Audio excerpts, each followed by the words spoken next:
What's up tonight, everyone? Welcome. Fine Thursday to you all. Good to see ya. What is up, Leonos, Miss Angeles, Zelda Drobek, Tonos for the 36th month. Welcome to the Fishbowl. Thank you so much for your subscription. Big super for you. Thank you. Melicrew, the pool is closed. Jarvie, Daniel from Brazil, welcome.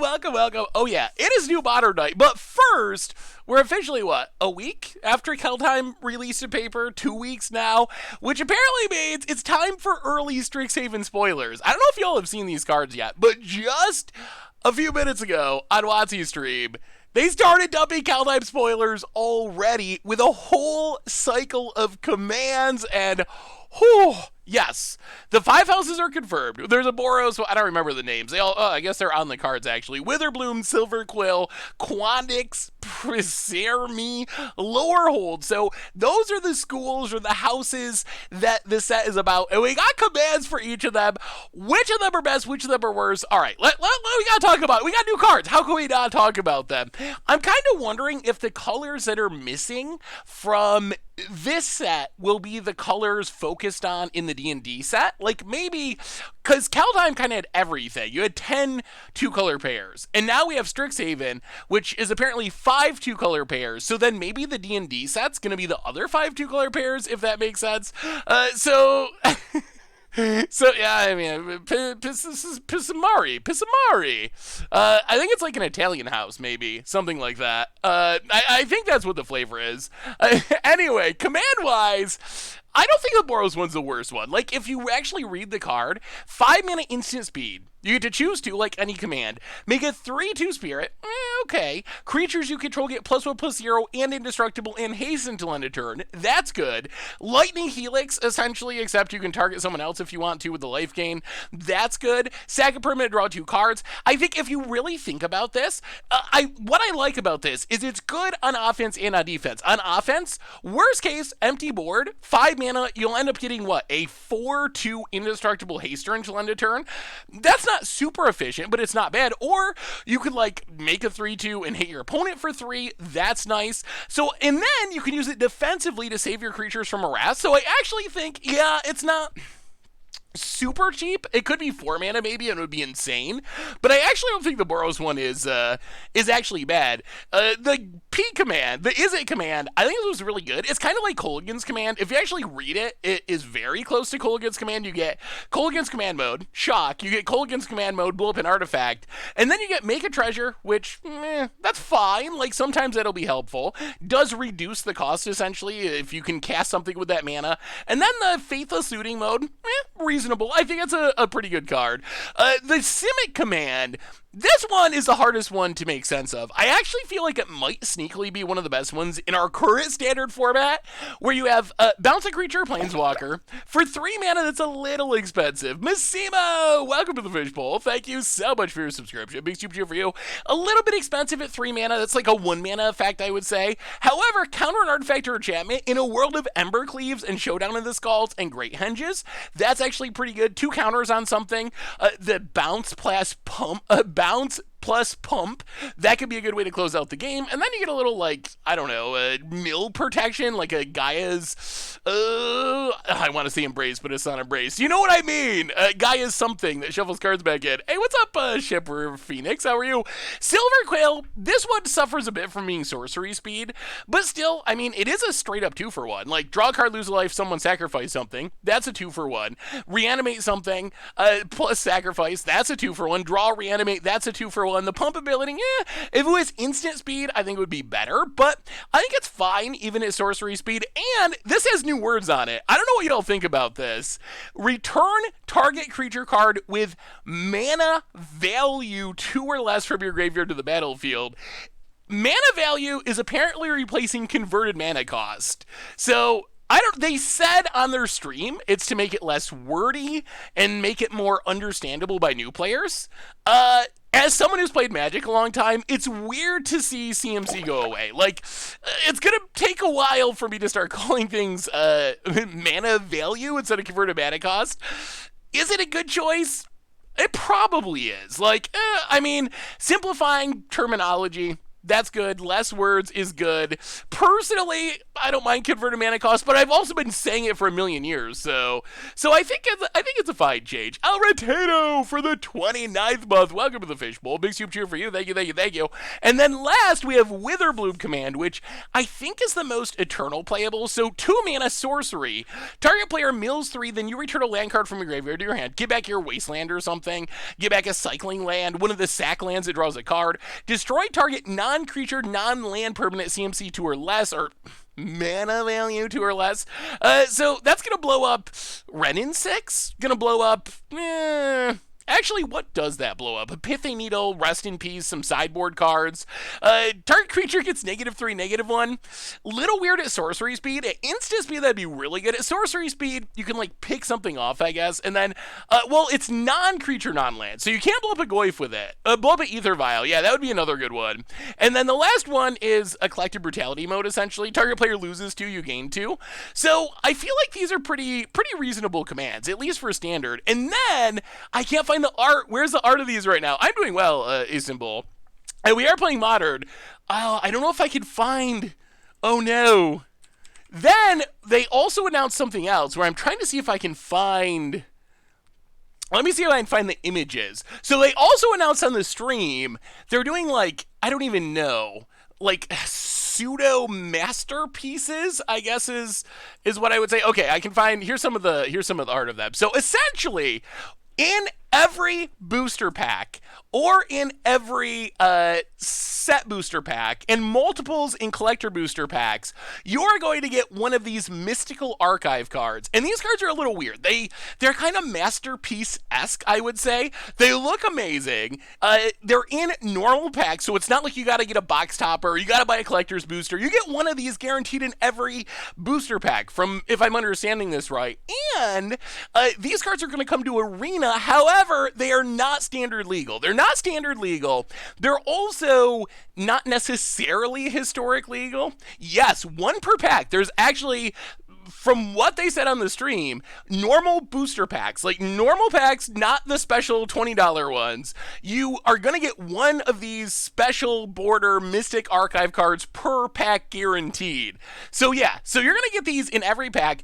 The weird thing about them, they're not standard legal. They are legal in draft. So if you snag a op, let's say, or there's some other ones that are more exciting than that. Like you can get a, let's say, Swords to Plowshares. You can get a Swords to Plowshares, and it is legal for you to play it in your limited deck. There's also Demonic Tutor, which great reprint for Commander. Oh my goodness, that art is spectacular. The border looks really good. You can play that in your draft deck, and well, they are going to be on Magic Arena, although they are not guaranteeing that they will all be legal in Historic. Per pack, you get one of these in each pack. However, the only bad news is it will replace a card of the same rarity. So if you open, like Opt is an uncommon. So if you open an Opt, you would end up with 2 Strixhaven set proper uncommons, and then Opt replacing an uncommon. Or if you get the Swords to Plowshares, it appears to be a rare. So rather than a normal boring Strixhaven rare, you'll get a, not boring necessarily, but you know what I mean. Rather than a normal Strixhaven rare, you would get a Swords to Plowshares as your rare in the pack. Or rather than your Strixhaven Mythic, you'll get this awesome art, awesome border Demonic Tutor. But still, every pack, you don't gotta buy a collector's booster. Like, you're gonna get one of these in every pack. And I'm excited to see what they do on Arena. Like, that's gonna be the most interesting part. They're gonna be on Arena, but they're not guaranteeing they're all gonna be in, hey, what's up, dude? They're not guaranteeing they're all gonna be in Historic, which I guess is good, so yeah, it's going to be really fun to crack these. And you're supposed to get multiples in collector's boosters. There are foils of these. I haven't heard at least, how foils work if you get them in normal packs, or maybe that's a collector's booster thing. But there will be foil editions. So that's our Strixhaven news. Huge Strixhaven news. So I don't know. We still got a couple months to go before the set comes out, but I'm kind of blown away, and I'm also like super hyped about those Mystic cards. Like the fact that they're putting them in normal sets, normal boosters, and it's not like some of the other ones where it's like, oh, if you buy a collector's booster, you get one of these, or oh, it's your box topper. Like they're coming in every single pack, which seems pretty generous for Wizards, which is sweet. So anyway, that's Strixhaven. There will be a spoiler video tomorrow. video on the website. So we'll talk more about that in the future. And that's still, what, March spoiler season starts, they said. And then we'll have spoiler season set releases in April. We still got Time Spiral Remastered. Got the spoiler card for Time Spiral Remastered. Pretty excited for that. I think spoiler season for Time Spiral Remastered, I believe, starts a week from today. Next Thursday is the start of spoiler season, and it goes until the following Friday, if I'm understanding right. And I believe our spoiler is the 4th, March 4th, so that'll be coming up as well. What is it? I can't tell you. I can tell you that we have it, but I can't tell you what it is. That's one of the few rules about getting a spoiler card, is you can't tell people what it is. So anyway, what are we doing tonight? And we're trying out new Modern. We just got the Modern bannings. Hey, what's up, Regatta Gaming? There are some spoilers, dude. So we are playing Modern tonight. New post-ban Modern. I have a few different decks. We're starting with Pyre Goblins. Every deck is a Pyre of Heroes deck. This is a card, it was high on my Modern list for this set. I've been wanting to play it. Now is the time, now that the bannings are in. So here's what we got. We got Pyre Goblins to start with, and then after Pyre Goblins, if we have more time, we have Pyre Elementals or Pyre Zombies, and I figured I'd let you all pick which one you wanted to see. The Goblins and Elementals are ones people have been messing around with. Zombies is one I just threw together because Zombies seems like a really good tribe for Pyre. You have like so many synergies. Gravecrawler comes back, so you can like Pyre, Gravecrawler into Relentless Dead, get back Gravecrawler, sack your Relentless Dead, get back Relentless Dead, get back something else, get a Giralf's Messenger, sack Giralf's Messenger, it comes back into play, maybe get a Haunted Dead, sack the Haunted Dead, get a Grey Merchant, eventually get all the way up to Micaeus, and then everything comes back with a Dying. So that is the plan for tonight. We are Pyring in Modern. We're starting with Goblins. We're going to do a Goblin League. And then we'll choose between Zombies and Elementals afterwards. How did Commander Clash go? It was a really fun Commander Clash today. It was a good one. It was a fun episode. It was a pretty long game, but it was a very interesting game. I got to play a really cool viewer deck, which I'm excited for everyone to see. Modern Team Tonight, Obligated Shield for Kindle of Carnage. Someday, Jake Jesus, someday. I am the guy you know. Welcome to the Fishbowl. Thank you so much for your subscription. Big super for you. Thank you. All right, so reminders and then magic. Read my YouTube. That's where you'd find all the old streams, including this one in the future. Normal YouTube. We did some Orvaring. I'm actually really happy with how the Orvar deck turned out. I thought they showed out on this calls was like the perfect piece for that deck. I know a few people were like, oh, you should just stay blue-white and played like Gravenlore or something. I thought Showdown was like what made that deck work and made it so sweet. We have been chatting about it, I am John. We started off talking about it. I'm sure we'll talk more about it as we go along. Also, oh my goodness, chat. All right, so this is very unconfirmed. I don't know if any of you saw this. If there's no images or anything, if you don't even want to hear about very unconfirmed sketchy leaks, plug yours for like a minute or two. I don't know if any of you saw a couple of days ago on Reddit. Android guys, welcome to the Fishbowl. Thank you so much for your subscription. Big super for you. Thank you. I don't know if any of you saw the Reddit post that had a bunch of like blue rares that the person was saying were gonna be in the set. No, it was actual like blue rares, and I don't know how much to believe from text leaks, quote unquote, on Reddit. It was someone who was like, oh, I've spoiled a bunch of stuff in the past, and people seemed to like agree that they had spoiled or like leaked stuff in the past and it was correct. But if those are real, oh my goodness. Like seriously, if the cards that were in that text leak are actual real cards, I do not know how we're not getting bannings. Like, those sounded like some of the most broken cards I have ever heard of. Like, seriously, mind-blowingly broken. Like, so, okay, so plug your ears if you don't want to hear it. They deleted the post. The post got deleted. All right, so here is, plug your ears if you don't want to hear a little bit. If you don't want to hear about it at all. So listen to this. Okay, so here's the two cards that when I read this, I was like, there is no way. But also when I saw Vorinclex, I was like, there is no way. Okay, so the leak, quote unquote, and again, it's no pictures, it's just some idiot on Reddit saying, these cards are going to be spoiled, trust me. So apparently they said there's Jin-Gitaxias, and Jin-Gitaxias, the text on it, according to this leak, quote unquote, which again could just be all bunk, but the text on it was Mr. Finkles for the 25th month. Welcome to the Fishbowl. Thank you for your subscription. Big super for you. The tax on it was 7 mana, can't be countered, flash, and then its abilities were you can cast your first instant or sorcery spell each turn without paying its mana cost, and the first instant or sorcery spell your opponent actually casts each turn gets countered. Isn't that the most broken? Like, when I read that, I was like, there's no way. There's no way that could possibly be real. There's no way. You just play it can't be countered, and it has flash, and you get to cast, like, an ultimatum for free, or an enter the infinite for free. There's no way. There's no way. And then, to make it even worse, okay. There was one other one.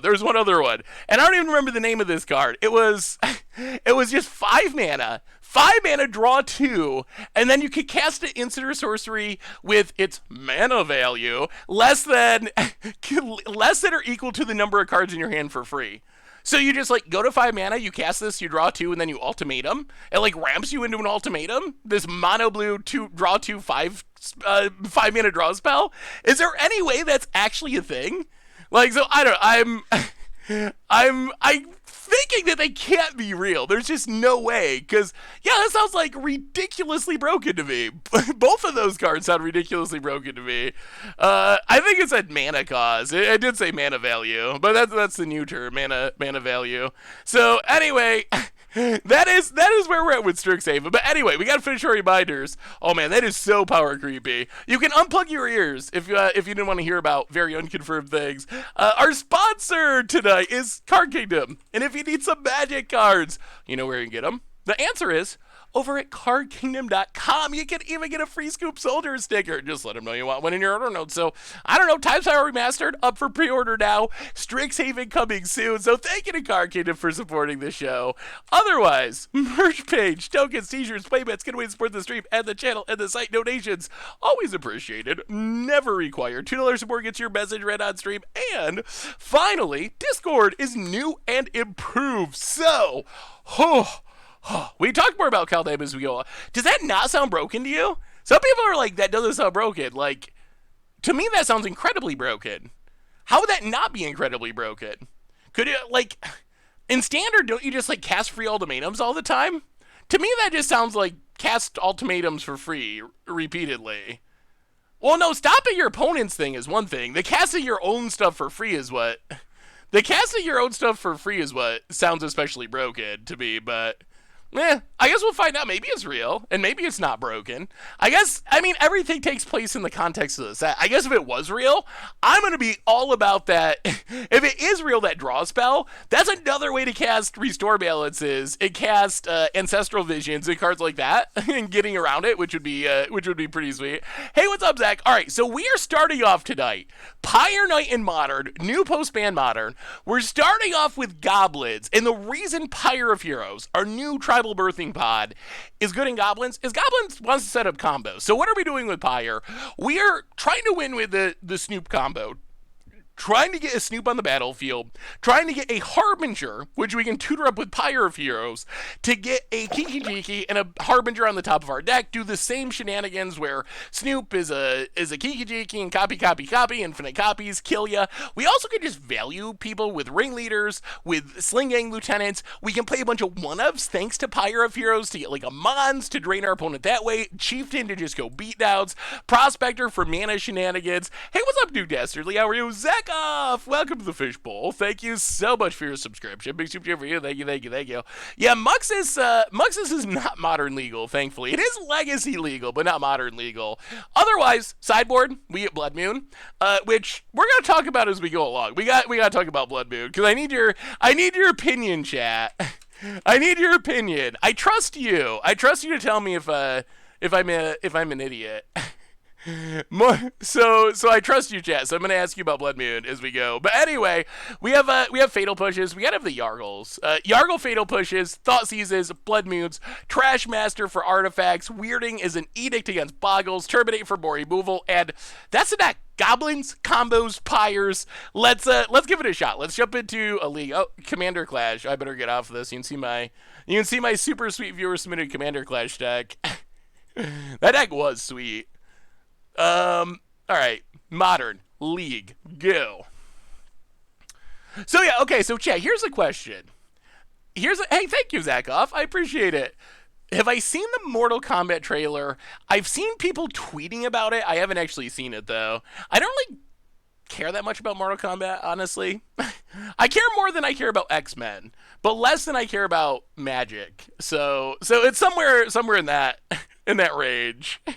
Yeah, we have been talking about that. We'll probably talk about them more as we go along. The new spoilers.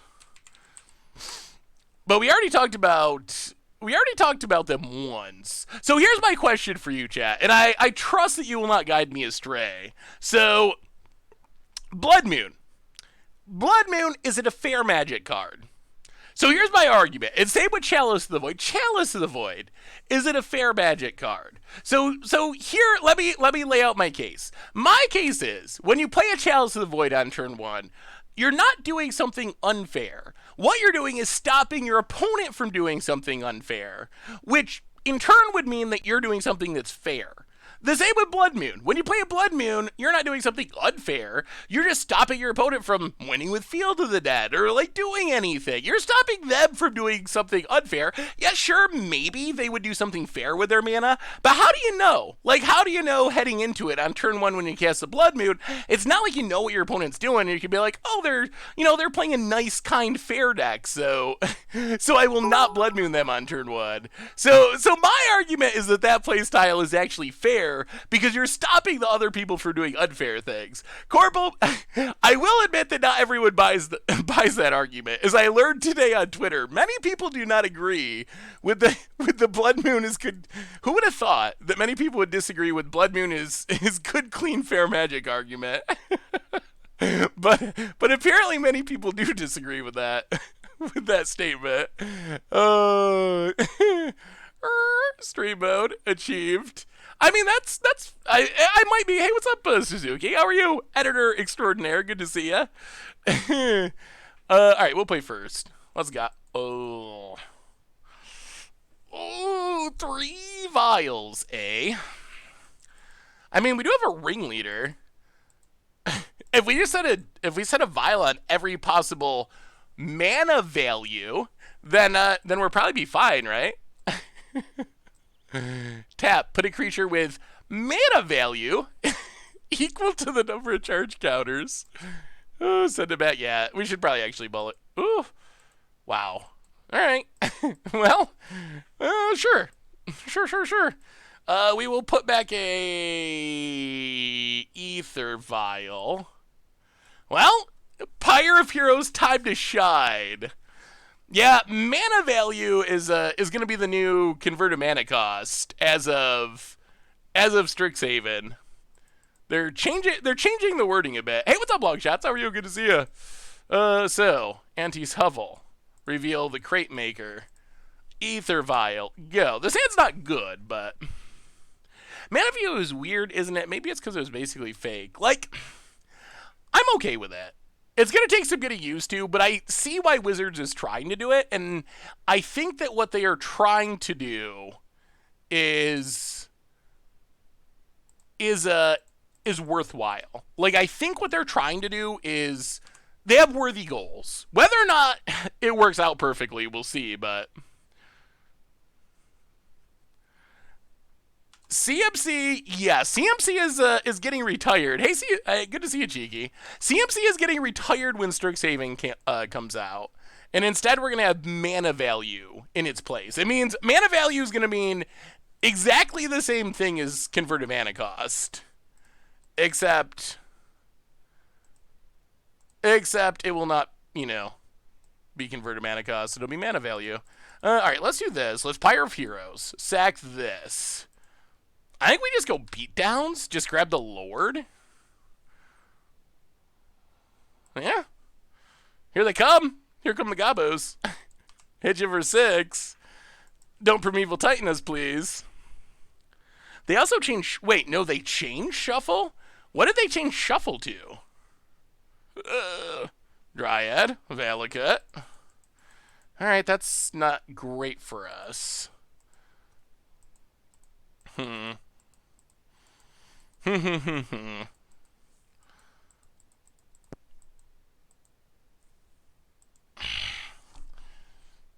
Wait, is there a way we can win? We don't have a Snoop. I feel like there's a way that we can win. So if we... Wait. Oh, they're changing Shuffle Your Library to Shuffle? That makes sense. That feels like a good change. Like, why... I never understood why they felt like they needed to have library on there. Because what else are you going to shuffle? You're gonna start, like, shuffling your feet around like a...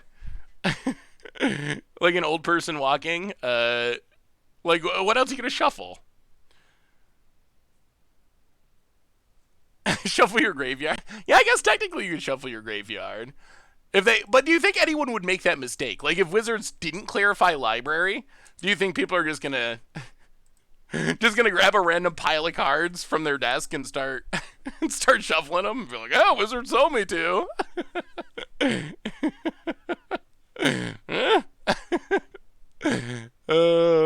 Yeah.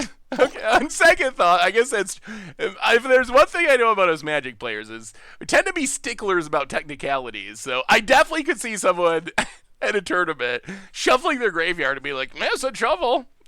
Judge, the card says shuffle, and I shuffled. It didn't say what I had to shuffle. Dylan Hunter, welcome to the Fishbowl. Thank you so much for your subscription. Big super cheer for you. Thank you, thank you, thank you. Well, grab this. Get a mountain. What is our plan to win this game? So we can violin Crate Maker. Crate Maker gets Harbinger. Harbinger gets... Oh, this Valakut's the issue, and we don't have a removal spell. Yeah, I guess that's probably what we gotta do, is just get Munitions Expert.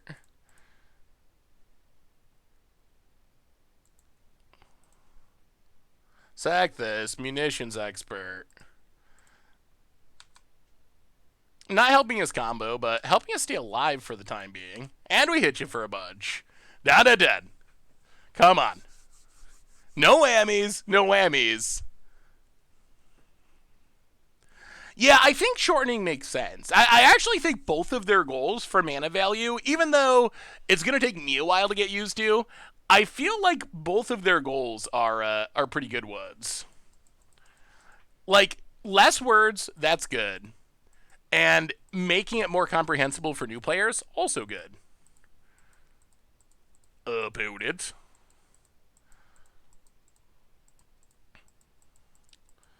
Explosives. On 0. Well, Violin. Crate Maker.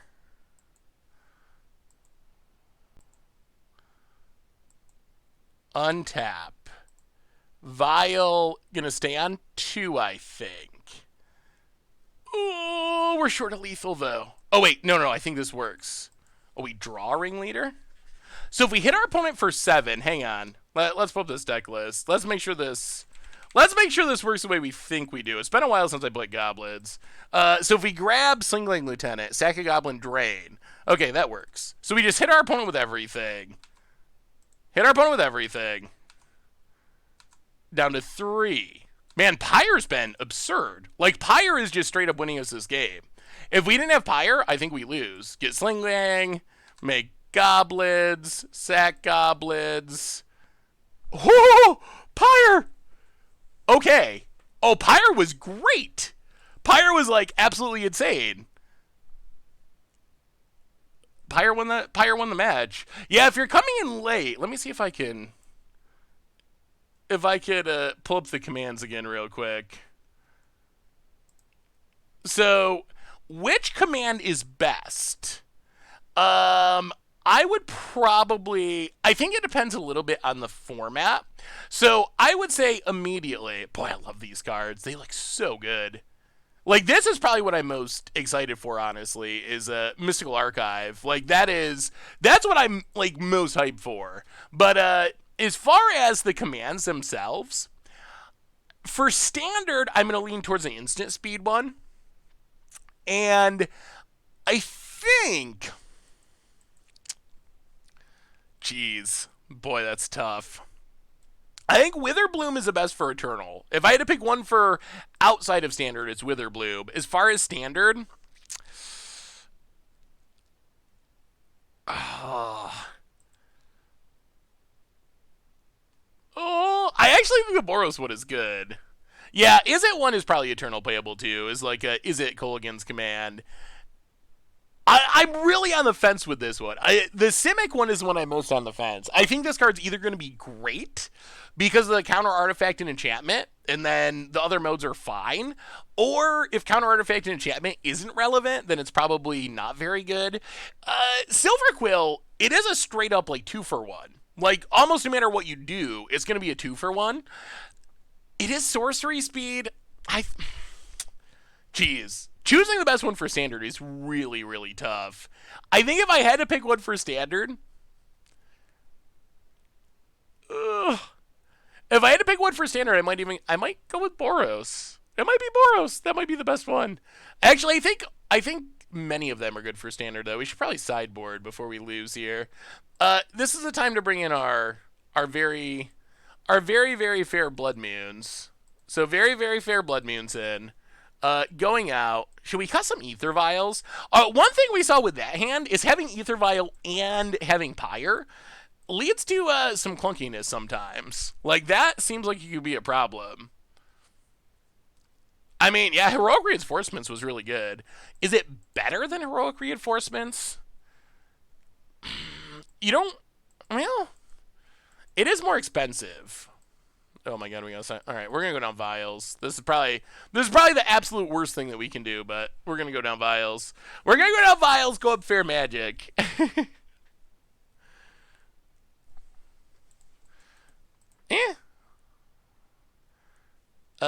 No Blood Moon, no keep. This hand's really slow. Yeah, we're just doing nothing forever with this hand. Alright, well this we can keep. It's okay. I mean, we got a Harbinger. No Blood Moon still. Such a Witherbloom.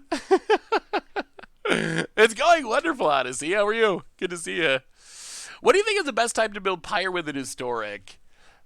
Ooh, I really want to build Pyre Wizards in Historic. I haven't actually gotten around to it yet, but Pyre Wizards is something I'm really hyped about for Historic. Yeah, Munitions Expert is very good. I don't think this is the best Munitions Expert matchup because their creatures are big, but it's still our best removal spell. Breeding Pool for our opponent. Tapped and passes. Bloodstain Mire, go. Opponent. Yeah, I mean, I think the Boros one people are underrating. I've heard some people say they think it's the worst one, but I think it's actually pretty solid. Do I accept submissions for Historic decks for streams? I do. Let's take a Swamp in case we find our very fair Blood Moon. We've got this one in the bag. I wouldn't go that far. Blackcleave Cliffs. Go. I mean, our opponent's going to start dropping Primeval Titans here in a minute. Did we talk about mana value? Yeah, we've been talking about it. I think they're trying to do something good with it. It'll take some getting used to, but I think that what they are trying... Oh, no. If they have Prime Time, we're so done. All right, so now we just got to hope they don't have Prime Time or a way to get Prime Time, or else we're super duper dead. Well, Blackcleave Cliffs. Maybe we shouldn't cut Vials? I don't know. I feel like we just need to draw Blood Moon. There needs to be a Goblin Blood Moon that we can tutor up. Well, get Snoop, I guess. Go. Ragerman! Welcome to the Fishbowl. Thank you so much for your subscription. Big super for our new subscriber. I don't think Titan's dead without Field of the Dead. I think that it is fairer. I think Field of the Dead made Titan's X way too good. I think now they got to go back to being more combo-y. With Field of the Dead around... Yeah. With Field of the Dead around, the problem with the Titans decks that I had was they were a great long game deck and a great like combo deck essentially. Like they can get the really fast like turn 4 wins, and they can also get these like turn 10. You deal with all my stuff, you surgically extract all my Primeval Titans, and I just play land drops and beat you. Now that Field's gone, they lose the ability to be the great late game deck. They still have an insane amount of power, and they're still a very strong combo deck. And like Primeval Titan Dryad, that's still a great combo. But I think they're a little fairer now, where they're not just going to accidentally win the late game because they have Field of the Dead in their deck, which is, what makes Field of the Dead such a that's why it's banned, I think. That's what makes it such an unfair card. We have a new donation, our first donation of the night. Oh, should we bring the vials back in? Or do we just mulligan until we find Blood Moon? Is that where we're at? New donation from Lucid. Hey, Seth, if you had to choose a couple of tribes to be powered up in Modern Horizons 2, what would they be? Ooh, that's a really good question. Thank you for the donation, Lucid. Number 1, allies. We need real allies, original allies, not the silly new ones that they print once in a while. Merfolk could use a little bit of help, but I would like to see that, and then what second tribe? Wasteland and MH2 would be so broken. Trilobites? Beebles? I mean, obviously any of the Jake tribes would be funny. Moonfolk. Ninja. I want more ninjas. Just print ninjas until ninjas are a top tier deck. And I'll be happy. Ninjutsu is just like my favorite mechanic. And they took a big step forward in Modern Horizons 1, but they still need a bit more. Kithkin for Richard's sake. I was wondering that today. Will we ever get another Thrall set? Like, maybe we should be bringing in Thoughtseize? Oh my god. What is our game plan in this matchup? Like, what are we actually trying to achieve here? Ooh. Like, should we try to be more like control-y? All right, let's try it like this. Other than drawing Blood Moon, I'm not sure what. Okay, we drew a Blood Moon. All right, well, goal 1 achieved. We'll see if it's enough. I guess we also have tutors, which is good. Well, we'll see. Bloodstained Mire, go. Fetch lands are coming in MH2. We already know fetch land. Oh dear. Amulet. Yeah. I'll get a swamp. Yeah, that's a scary one. That's a scary one. We draw more lands. Oh, Blackleaf Cliffs, go. The flood is on. The flood is on. Ooh, let me see Odyssey. Oh, good God. Double Amulet? What a draw. What an insane draw. Okay. 2 amulets is... Oh, my God.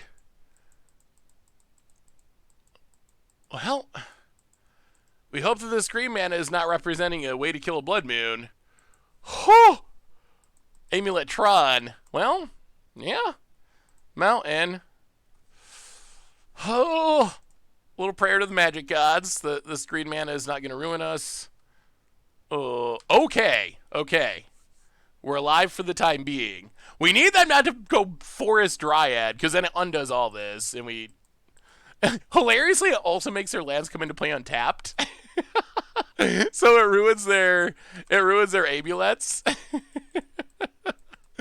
Oh, well, 1, 2, 3. So what is our goal? We need to get a Snoop, right? That's goal 1. A Goblin Matron.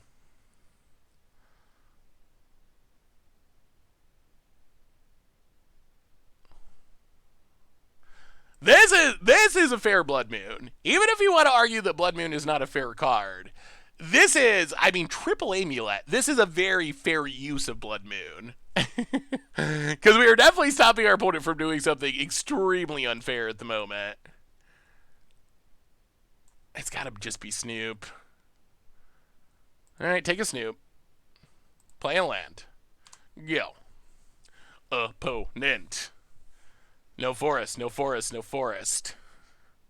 Alright, just a Valakut. Opponent passes.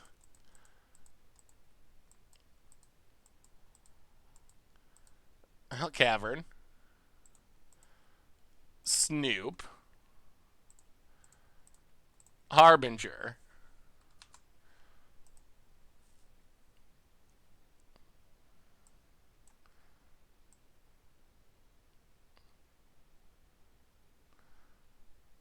So we just put a Kiki Jiki on type, right? And we win next turn?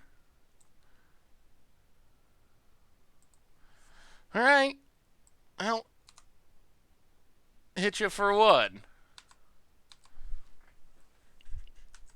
Muxus would be insane if it was legal, but thankfully it's not legal. They could have a lightning bolt, I guess.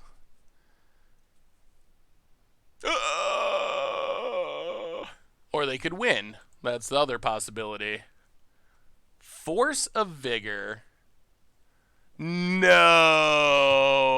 No. Wow. Wow. Their hand was Force of Vigor. Oh. Oh, no.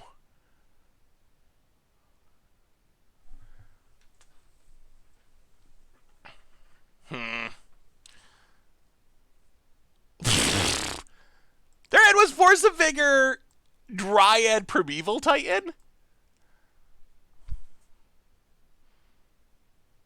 Like, I mean, what do you even do? Like, what can you even possibly do about that?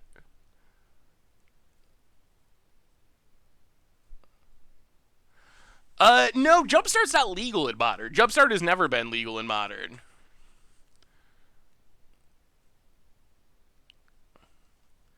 Huh. Well, we tried our best to be fair, Magic, but the unfair deck got the best of that one. Flashy Foretell deck, Jank Jesus. That looks fun. A little bit of flash, a little bit of ramp. Dream Devourer is a really sweet card. That's a unique take on it. Well, all right. Well, let's see if our opponent can avoid drawing 3 amulets. Mana value definitely does sound wrong. However, I think it'll sound less wrong as we get used to it. Question: if you're going to buy the most expensive Magic card, what would it be? The most expensive Magic card would be Black Lotus, Alpha Black Lotus, and some have recently sold for 500,000, which is the prices on old cards is so absurd right now. But yes, Alpha Black Lotus by far the number one. What do you think about a white black Lurrus Eidolon deck? Like an Aura style, like Lurrus Boggle style deck? Probably be sweet. Shells like that have seemed pretty good. Oh dear. Oh dear. Opponent might be unfairing us again. Oh, on the die roll, with the speed, with the combo. Bloodstained Mire, crack it, thin the deck. Mountain. Run out of Snoop. Pyre on top, but we could be dead. The only good news is we can be infinite life. Like, infinite damage does be infinite life. So our opponent can't just win with Spike Feeder. They need the actual... They need an actual damage combo. Opponent, Auriok Champion. Well, take up the vial.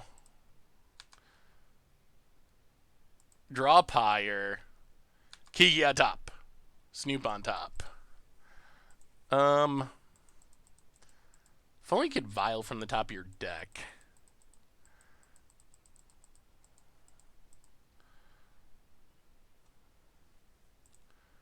Well, play Snoop.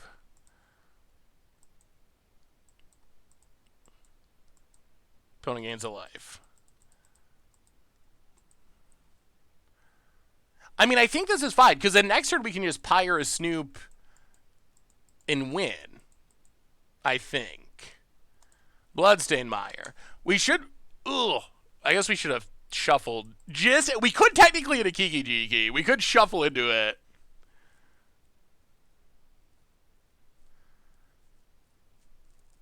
About it.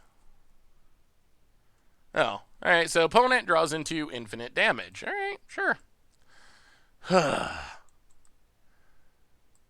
This triggers counter. Yeah. Fair enough. Oh, that's why you don't lose die rolls. We do live streams at Arena a lot too. There's some formats that are not on Arena, so we go back and forth depending on what we're playing, but we do play a lot of Arena too.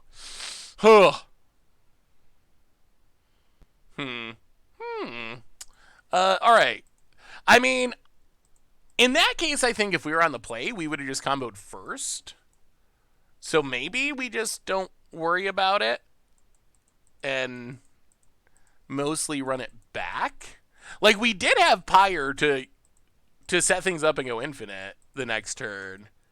We're not fast enough. Is removal even worth it? It doesn't really stop the combo. Maybe we just run it back. Good old Terminate. Terminate is fair magic. Even if you disagree on Blood Moon and you disagree on Chalice of the Void, Terminate is the fairest of magic. It does not get fairer than Terminate.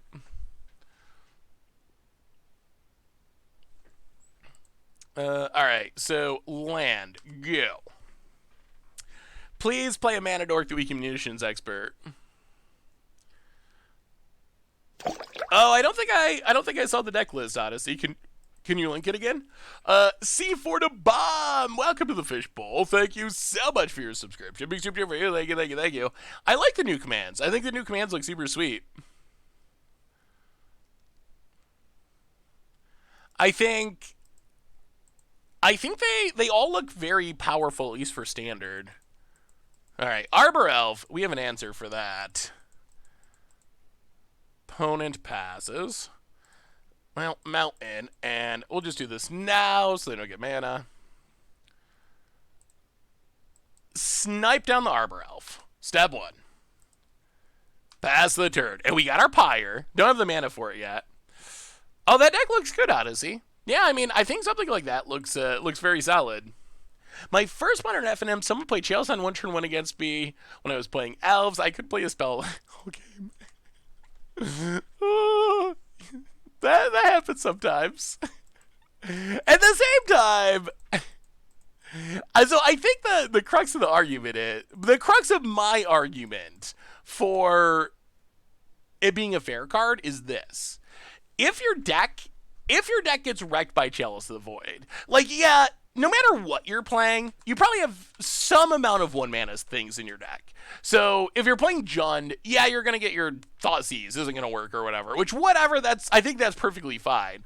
The crux of my argument for it being a fair card would be if you're playing a deck that just literally can't cast a spell under Chalice on one, you're probably playing something that's unfair yourself. Like, Elves is kind of pretty combo-y. You're playing, like, Infect. You're playing Boggles. If you're playing something that gets wrecked by Chalice on one, you're playing a million 1-drops to try to jank your opponent out of the game. And if you're playing, like, 31 drops to try to jank your opponent out of the game with Infect or something, maybe it's fair that there is something that punishes you for making that decision to play all 1-drops. And then, because someone was like, oh, well, like Death Shadow. Death Shadow's got a lot of 1-drops. That's a fair deck, which I would agree with. It's a powerful deck, but it is it's like a fast mid-range deck. So, but what about like Death Shadow? And even in that case, like, sure, I guess Death Shadow kind of gets a little wrecked, but, well, I guess we get Snoop. Get Snoop and figure it out from there. Like, sure, Death Shadow gets wrecked. However, couldn't you take and play more 2-drops? Like, if you're really getting owned with your Death Shadow deck by Chalice, What if you play Tarmogoyf? And then you probably just kill the person who's spending all their resources to Chalice on turn 1, and then you play a Tarmogoyf and you just beat him down and kill him. So even in that case, like, isn't it still like a deck building choice that you made for the most part? I can see it a little bit with Blood Moon, like a turn 1 Blood Moon. Other than being like playing all basics, which isn't really practical, but like, there is games where you just literally can't do anything. Where you constructed your deck in a responsible way. You're not playing anything particularly unfair, and you just get wrecked.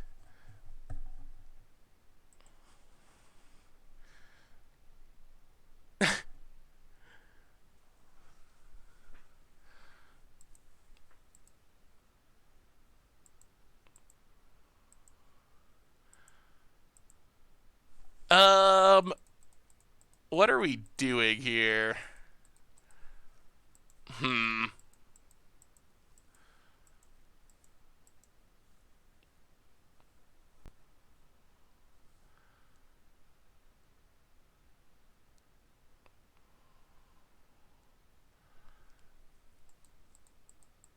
How are we going to kill the Ballista, though? We'd have to Pyre into a 1-drop, alright? And we don't have... Our only removal is 1 mana. I don't think there's anything we can Pyre up. Let's look at the deck again. Matron. Yeah, we would need to be able to sack a 1. Because all of our removals at 2.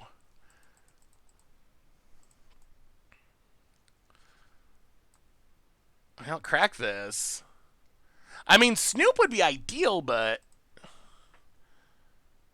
Oh, we're just going to lose. Well.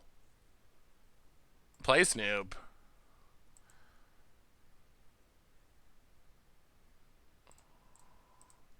Play Pyre. Pass the turn, see if we remain alive.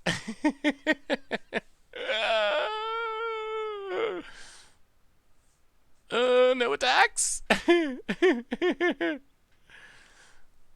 Opponent. Windswept Teeth. Cracks it.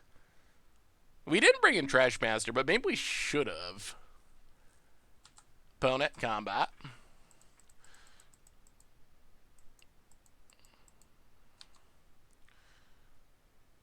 Sure, hits us.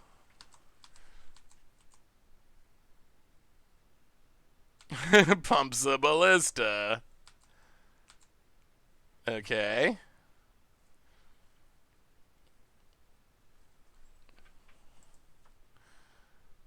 Pings. Ping. Leaves the Snoop alive? Oh, jeez. Alright. Well, okay. That was a good turn for our opponent. We draw. Mogwar Marshal. I kind of feel like this deck needs more 1-drops. I feel like that's what is constantly lacking. Ringleader. Because all of our removals at 2, but we don't have a way to get 2s. Like, but we have a single Skirk Prospector in our entire deck. Whew. The curse of the Goblins. Oh boy.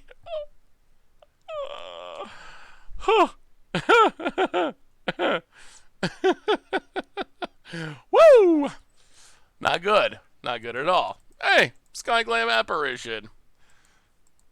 Takes the Pyre. Plays a land. Ranger Captain of Eos. Getting worse by the second. Gets another Ballista. Hits us.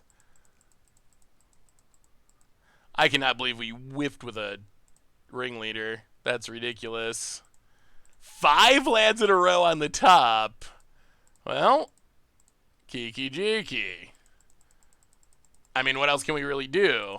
Are we just dead because we're running so poorly? Ringleader.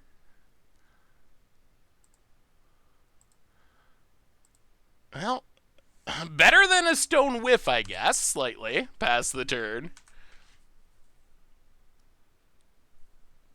Opponent untaps, can cast a big ballista and kill our stuff.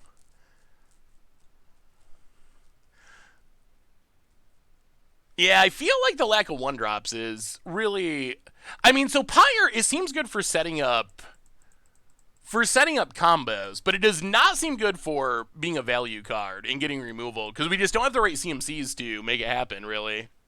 Fanatical, Firebrand, and Prospector are good. They become 1 damage removal. Yeah, those seem like they could be worth considering. Opponent. More ballistas. Goes to combat. Attacks again. Hits us. Oh, we might just lose to the fair ballistas here. Opponent pings Kiki Jiki. Pings Kiki Jiki. We draw. Luxac, welcome to the Fishbowl. Thank you so much for your subscription. Big super cheer for you. Thank you, thank you, thank you. Outplay Ringleader again.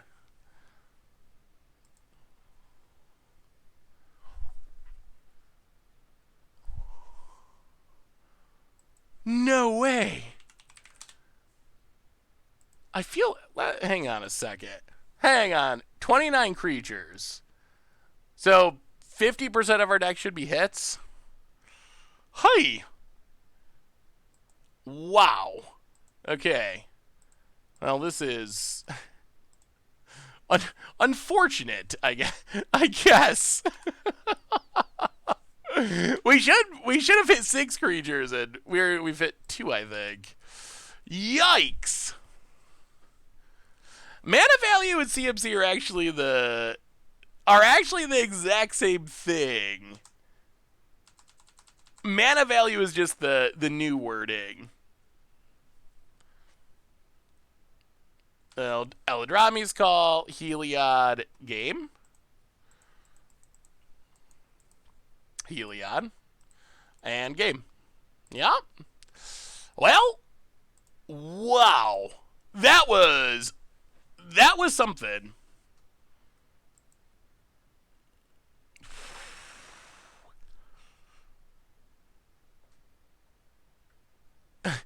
I mean, what's the upside of changing back CMC though?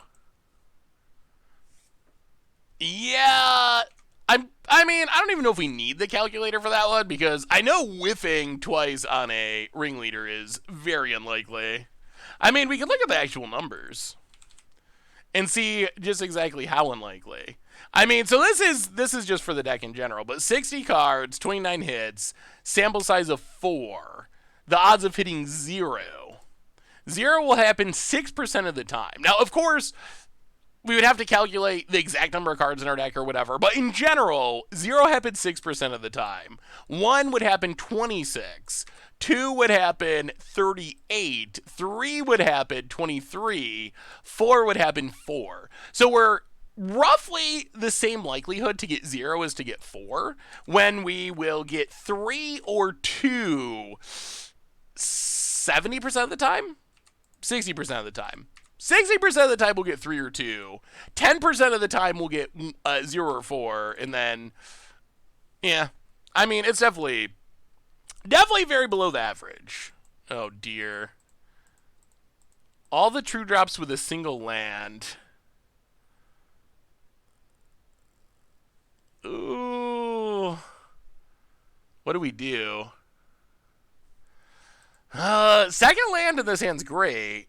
Do we trust the magic gods after whiffing on 2 ringleaders, though? That's the real question. I mean, I guess we have to. What choice do we have? Can't ship back all these beautiful goblins. Which card do you hope most gets the old border treatment? Oh, sweet mother. Okay. Well, we hit the land, but I don't know if it'll matter. Huh. So I think we got to remember, Modern has gotten fairer, but Modern is Modern is still Modern. Are you getting thoughts? Okay, Thoughtseastrad. Modern's got fairer, but it's still modern, which means there's still a lot of unfair things happening. Important to remember. Do you know when Historic Anthology is coming out on Arena? I don't, although I'm kind of wondering if it's tied to Strixhaven because of all the not legal and standard cards that are going to be in Strixhaven. Well, Snoop. There it is. Matron on the top. Pass the turn. Yeah, probably some sort of Blacktron. I saw there was a mono Blacktron list that 5-0'd, so it might be mono Blacktron. Opponent. Knight's Whisper to draw some cards. Yeah, it looks like mono black. Another power plant. Well, another Thoughtseize. Opponent's down to 11. Takes a Snoop. Kiki on top. Kiki on top. Come on, Magic Gods. Reward us. Oh, boy. All right. Well, we get to shuffle. Play this. Crack this. Grab a mountain.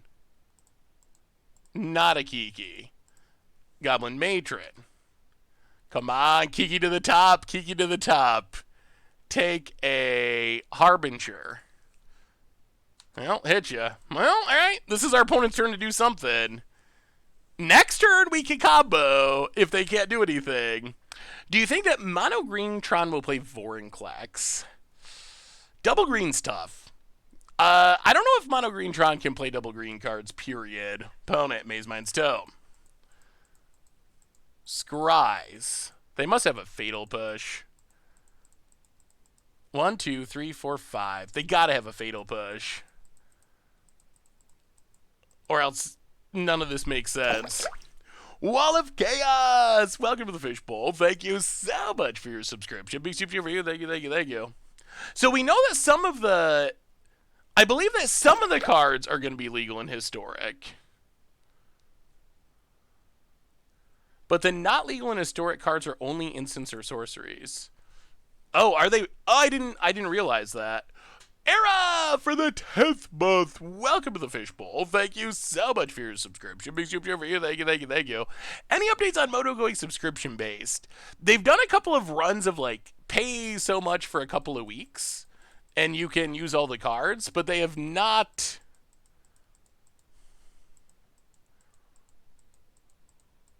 What is going on? All right, sure. Well,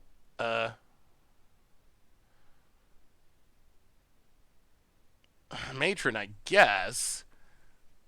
Is this gonna beat us? Are we gonna lose to this pile of wildness?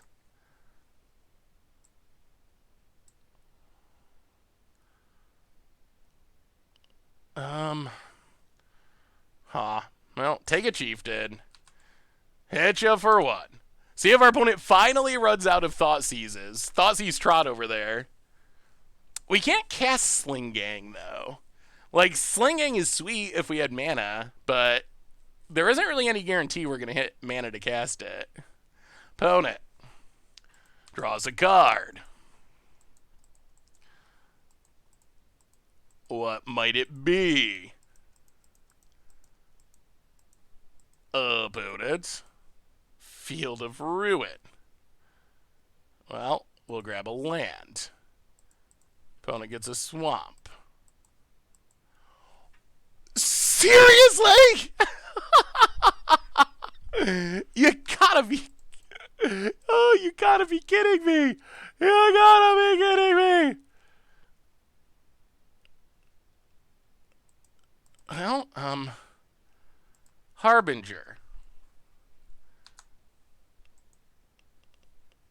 I don't even know if we want any of these cards. I don't think we do.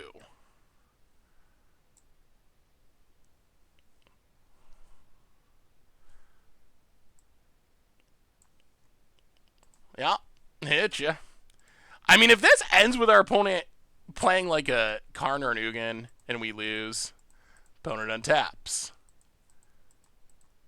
What is happening? What is this deck trying to do? It wouldn't have happened if you take Sling Gang. I mean, yes, but we still wouldn't be able to cast Sling Gang, so still don't quite have that amount of mana. All right. I don't know what's going on with our opponent's deck. What is happening? I've never seen a Tron deck that casts all the Thoughtseized Inquisitions. Oh, wow. Why cast? I don't know what our opponent's deck's doing. I guess it's interesting. Darkstar, welcome to the Fishbowl. Thank you so much for your subscription. Big tip for you. Thank you. Oh, yeah, I actually asked on Twitter about the Arena Open, and apparently that's the only way you can get. Apparently that's the only way that you can get access to. Apparently it's the only way you can get access to Phyrexian Vorinclex.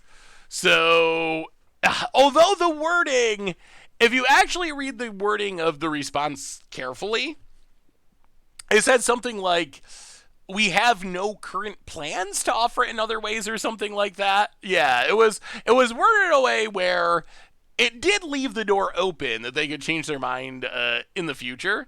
But for now, that's the only way to get it, apparently. So yeah. Yeah.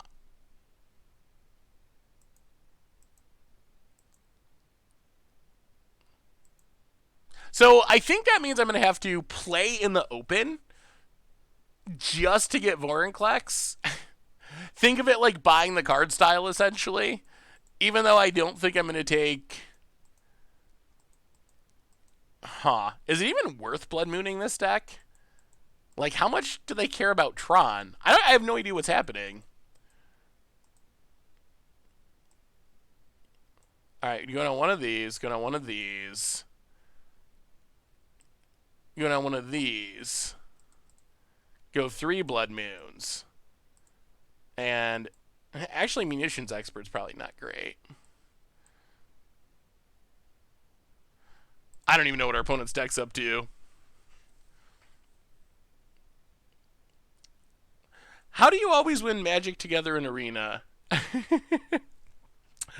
Oh, I try my hardest. This hand's not gonna get it done. But what if you win the open? There's no way. There's no way I'm gonna play my first my first sealed event. It would be. I mean, who knows? But it seems unlikely that I would play my first ever sealed event for Kaldeheim and win the open. I mean, maybe I'll play a round or two. I think. I mean, if I'm gonna pay the price, I might as well just at least see my sealed pool. Maybe I get like 4 mythics and I just go for it. But what should I spend my 1,050 coins on Arena? Probably the easiest thing to do, Jude, is to start getting packs from the store to build your collection. Do I? I gotta do it for Phyrexian Vorinclex. Like, I really want the Vorinclex.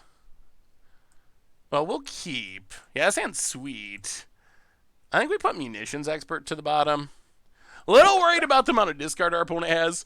Carboose! Welcome to the Fishbowl. Which Strixhaven command is your pick for the best? So we've been talking about this. I'm leaning towards... the most recent packs are on Arena are Kaldeheim. So I would get Kaldeheim packs probably. So I think the Golgari one is the best for non-standard formats. And then I actually think the Boros one is good. I know some other people have thought that it was maybe the worst of the bunch, just people talking in chat, but I actually think the Boros one is going to be really good.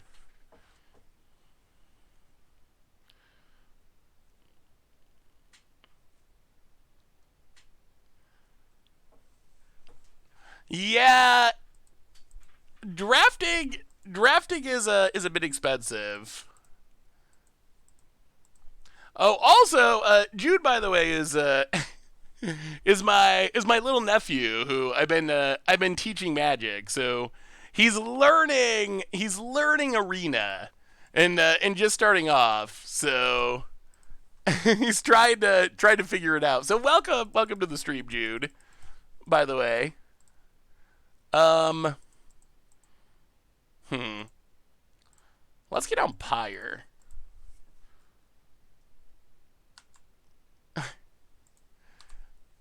Mod him. I mean, he is only 7. I don't know about the mod powers, but no, I told you the story. I told you the story, Jude. I told him the story last stream. You're not 8. You're 7. Wait, are you really 8? Uh. Oh, well, Jude, welcome to the Fishbowl. Thank you for your subscription. Big super cheer for you. Oh, maybe. Well, I guess I don't know how old you are. Hey, I'm good at magic, not ages. um, I told them I really thought he was wrong. I told him the story about you, early good gaming me, Jude. Last time we played, you little trolling with the emotes. Well, compared to counting, Majora, compared to counting, I think I'm much better at magic. Let's go with that. Because apparently I'm not very good at keeping track of ages of people related to me.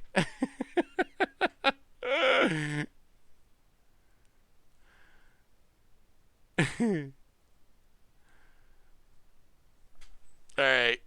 Opponent's going off with this Maze Mind Tome, but thankfully... Alright, gonna get Tron land number 1. Can we draw land? Somehow you have every... Alright, well... Goblin Matron. Somehow we've drawn all of our 4-drops. Like, literally all of our 4-drops. I guess we take Snoop. Get snooping. Pass the turn. Somehow our opponent has 0 Tron. I do not understand what our opponent's deck's doing. Oh my god, they're going to Tron us now. It's like Tron, mono black Tron control? I really don't understand what is happening.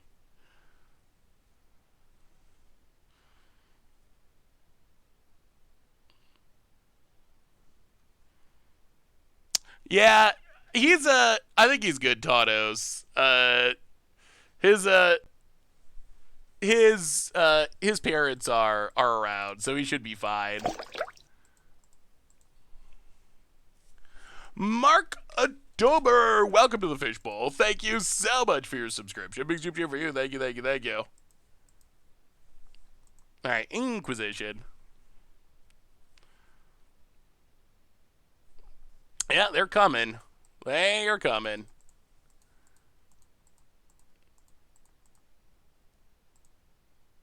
Tron land number 2. No, I appreciate it, Tautos. Boot it. Well, still not a... Boy, this has been the awkwardest of draws. And we're going to get Troned. I feel like we should be crushing this deck, but we're not. Go to combat. Hit you for 1.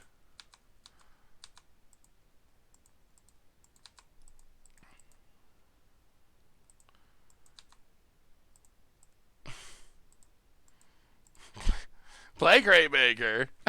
I feel like we should just be running all over this weird mono black deck, but we're just spinning our wheels, giving our opponent all kinds of time to draw into Tron.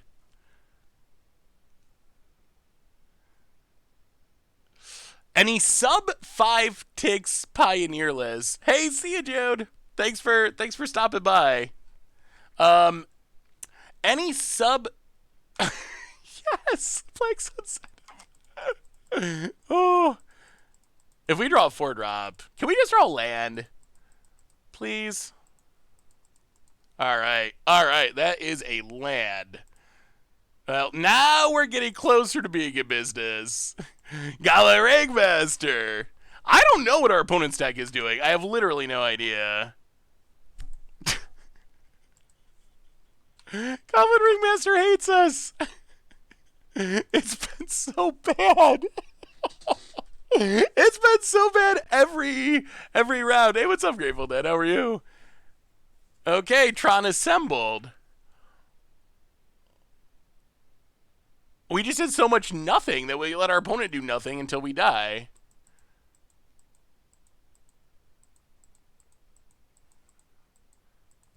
Okay. And Ugin makes a dork. Well, we untap. War Marshal. Sack War Marshal. I mean, I think we're just done, though. Like, we gave our opponent so much time. I don't know how we possibly get out of this. Chieftain. Everything at Ugin.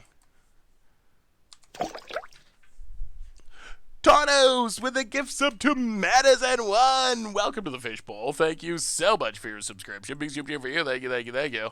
Opponent draws some cards. Mana infinite. Black Sun Zenith. They actually cast a Black Sun Zenith in Modern. Alright, another Thoughtseize. So many 1-mana spells in your Tron deck. Opponent. Wormcoil Engine. Well, I mean, it looks like they got us. Whatever they did worked this game. I mean, mostly because we didn't do anything this game, but still. They did technically sort of work.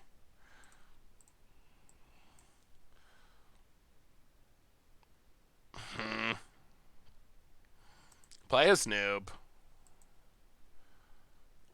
Ah, there's the lands we couldn't draw earlier on top. Pass the turn. Well, okay. About it. Blood Chief's Thirst. I mean, it's not very good. Oh my god. Alf, welcome to the Fishbowl. Thank you so much for your subscription.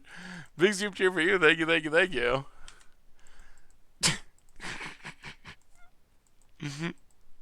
Okay. Opponent. Land. Passes.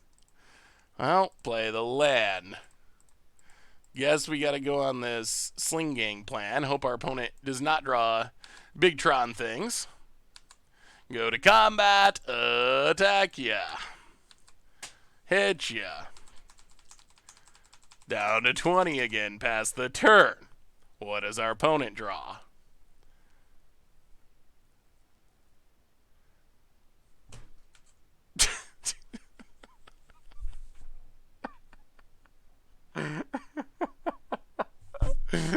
Pithing Needle. Alright, yeah. Yeah, that's a good one. That's a good one.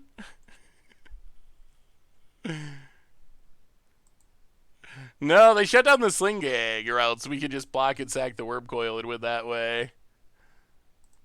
Well, we untap.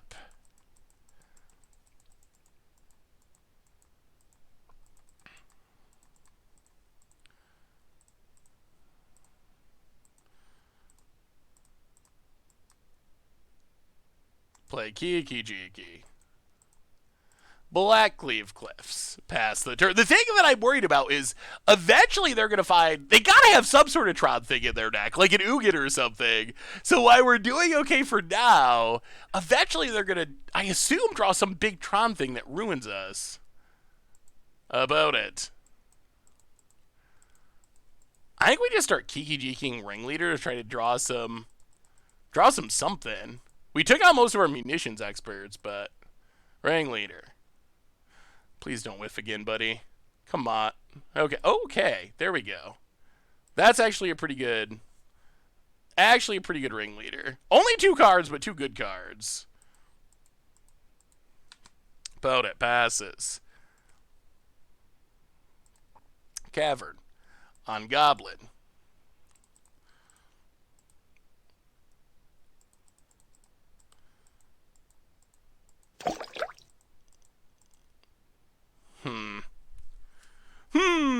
Nemo MTG, welcome to the Fishbowl. Thank you so much for your subscription. Big soup for you. Thank you, thank you, thank you. Yeah, we can beat a card. I don't think we could beat. Man, Trashmaster got hit by one of our opponent's discard spells. We can beat a card. I don't think we can beat Big Ugin. So if we play Matron and get Snoop, you miss damage on the stack. I think Magic is. I mean, if you're playing at the time, I can see why you'd miss it, just for nostalgia purposes. But I do think that Magic is better with damage not going on the stack.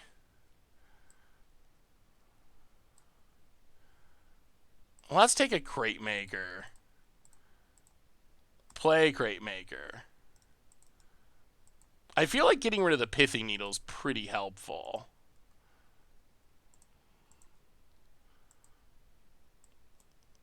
Blow Pithing Needle.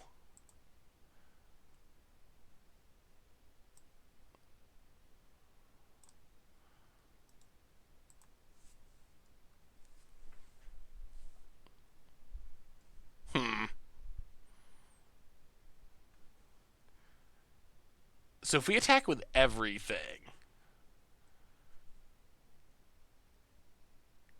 If we attack with everything. 1, 2, 3, 4, 5. Well, attack, attack, attack, attack. We gotta start getting damage. Go attacking. Yeah. We gotta start getting damage, or we're gonna get Ugin eventually, or something.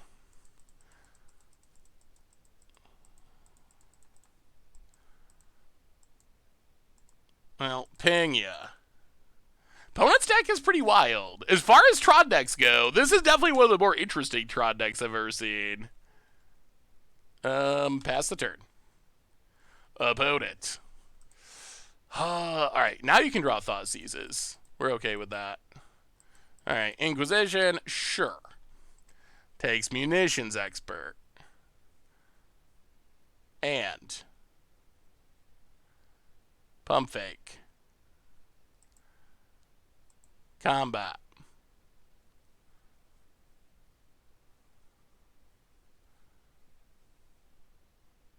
Oh my god, did they draw Wrath?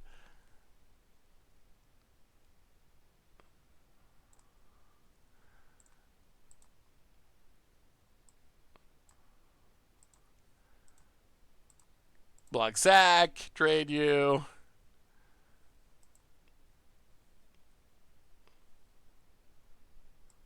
Oh, another Warp Coil. Okay.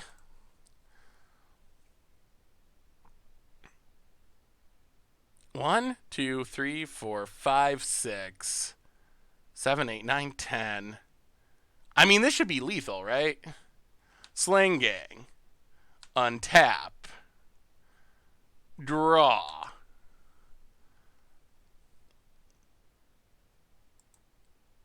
Sling Gang.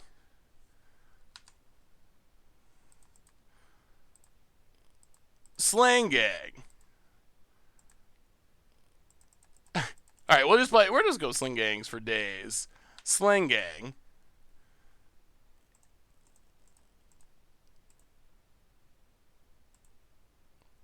Kiki. Sling Gang. All right. Well, what a weird match, but I think this should get the job done. How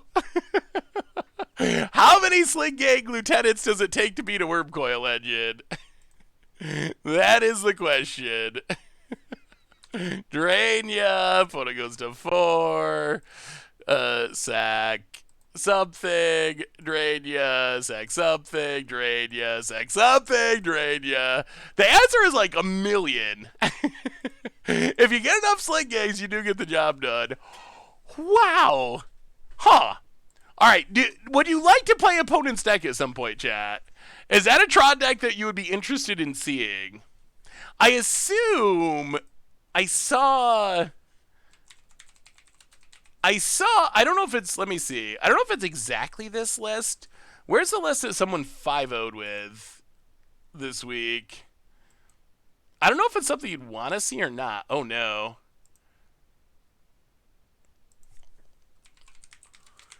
Does anyone actually have a link to the list? I saw it earlier today, but now I'm not sure if I can find it. Oh, I know it's on the site somewhere. I just don't know if I can find it. It could be interesting.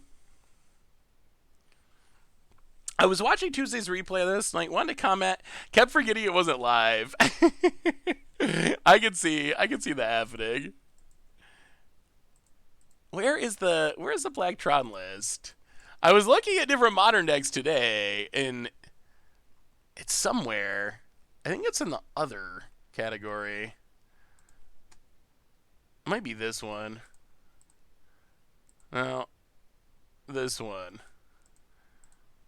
Haha, there it is. Is this the list? Looks like. Yeah, this is, I think this is the list they were playing. I mean, as far as Tron lists go, it's pretty sweet. Although, as we saw in that game, our opponent cast a ton of discard, a ton of removal, but they didn't have many big finishers. Like, what makes Tron scary and what makes it worth playing all the expedition maps and stuff is that you get to just free roll people with a Karn or an Ugin, and I'm not sure our opponent has enough. I don't know if opponent has enough to make it worth it.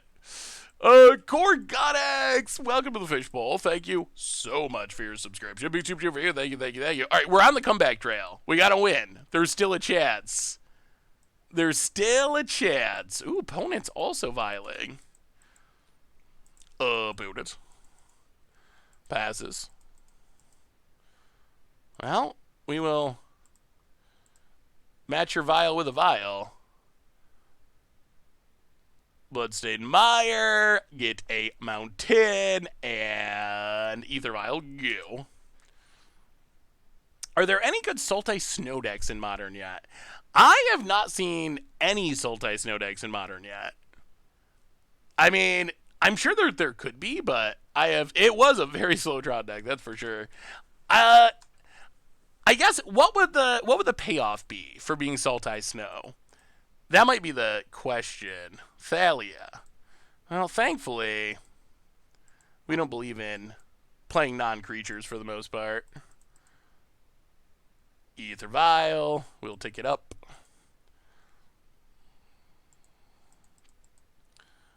And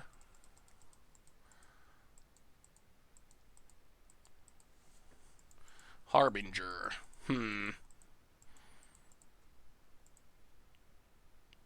Bloodstained Mire. Crack it. Swamp.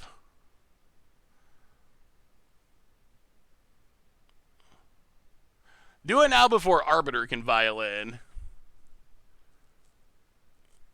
Torment of Hailfire would be sweet. Diabolic Revelation's kind of a Bomby X-Spell. I mean, there are Ice Fang Quaddle decks. I guess I don't really consider them snow decks because I guess we can wait.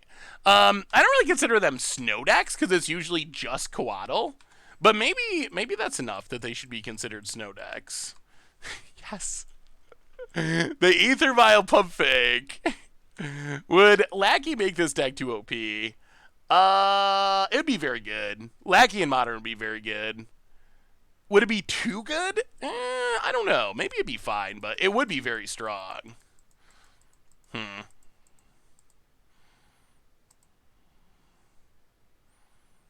Well, munitions expert.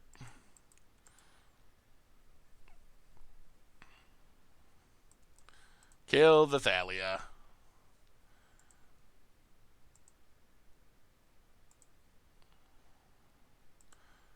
Gonna get our non-basic punish. That's a little awkward. Well, take up Vial.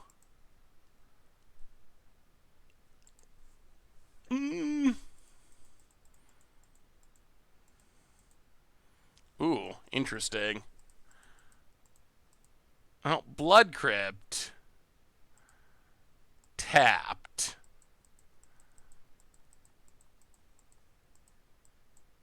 We could just kill this. That would probably be pretty good. What do you think? Would Lackey be too good? Oh, Muxus would be... Muxus would be busted. We do not want Muxus in Modern. I think Muxus in Modern would be ridiculously overpowered.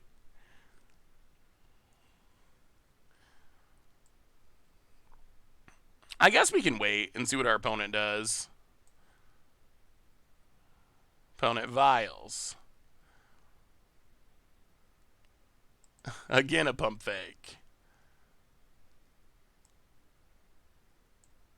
Untap. I'm also not the biggest fan of Muxus being a card, personally. Yeah, I think it would be... Magic would probably be better if it wasn't, but... I really don't want Muxus in Modern. Okay, opponent taking up Vial. Well, we'll see. I don't feel like we're in horrible shape here. Muxus would be fine. You've played Historic right. What else does Muxus get in Modern that pushes over the edge? I mean... Isn't it the same where it's just like 6-drop I win the game?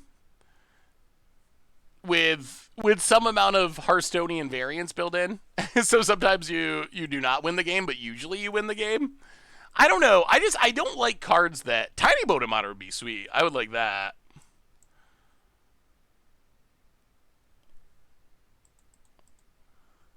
How's the Bears of Lajara deck looking so far? It's gonna be interesting. Changelings are not the most powerful creature type in the history of Magic. But Bears, if you can get it to go off, it does seem pretty sweet. Well, Crate Maker.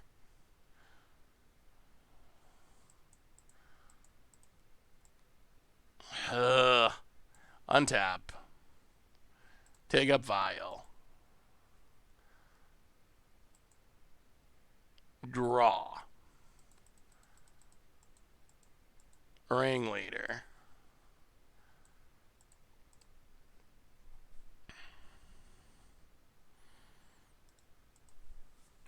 Should we be going for the combo?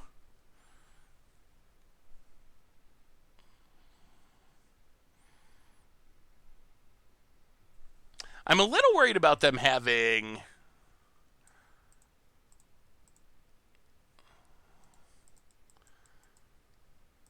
Yeah, I mean, I guess we just Matron Snoop. Vial, a Matron. I'm a little worried about Skyclave Apparition coming down, but... Matron, Tutor, Snoop. Snoop, play it. Pass.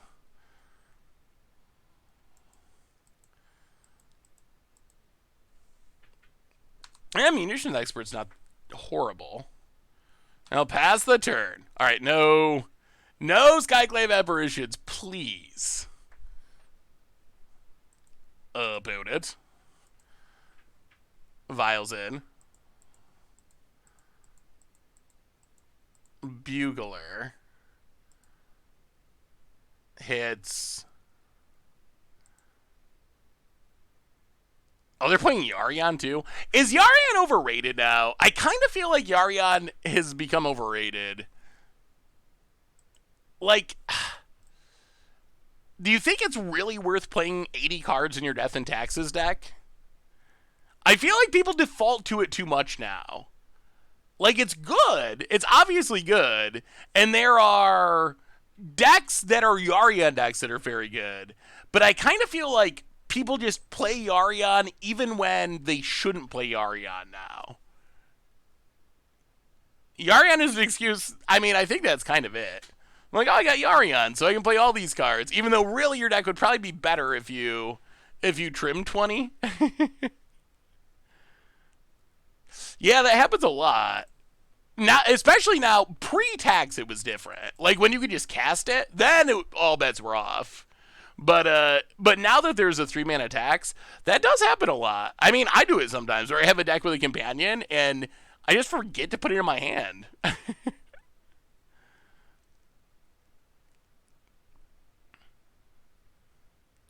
Even in standard, like some of the Sultai piles, I really truly wonder if I might have to try it, but I really wonder if like some of the emergent ultimatum decks, at least when I've been playing against them with mono white. Ooh.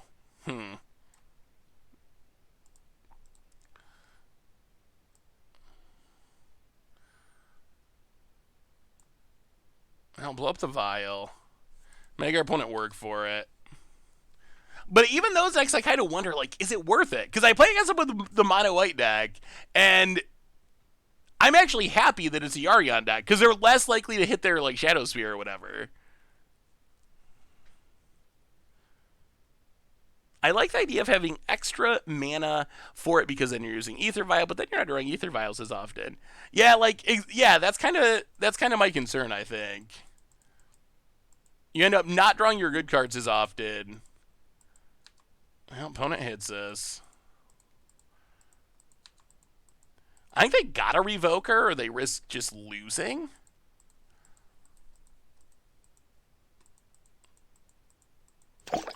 About it, a tiny dirty pony. Welcome to the fishbowl. Thank you so much for your subscription. Big super cheer for you. And as we're waiting for opponent to figure out their turn, a quick reminder that our sponsor today is Card Kingdom. And if you need some magic cards, you know where you can get them? CardKingdom.com. So thank you to Card Kingdom for supporting the show. Well, let's see what our opponent does. If they don't deal with Snoop, they lose to the combo this turn. We finally would have comboed. I've been playing this deck in paper. Yarion is fun. Don't like Militia Bugler, though. Doesn't hit Wisp or Resto. Yeah, that's a good argument. Have you tried the new Angel? The Foretell one? I wonder if that could be better than Resto. Cold Hazard, welcome to the fishbowl. Thank you so much for your subscription. Big super cheer for you. It does require more work because you need a Flicker Wisp or something, but it does seem powerful. Wow, you go with Stoneforge. All right, so maybe this means they have Path, I guess. What are the odds though? They're an 80 card deck. No, you're good at Mega Phoenix. I appreciate your opinion. So opponent gets a Sword of Fire and Ice. Now, take up Vial. I mean, I think we gotta go for it.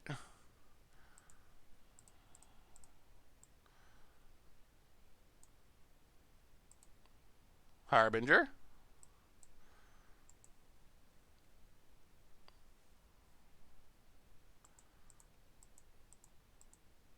About it. Do you have Path to Exile? Archburglar Lord, welcome to the fishbowl. Thank you. Wow. So much for your subscription. Big super for you. Thank you, thank you, thank you. Well, Kiki Jiki on top.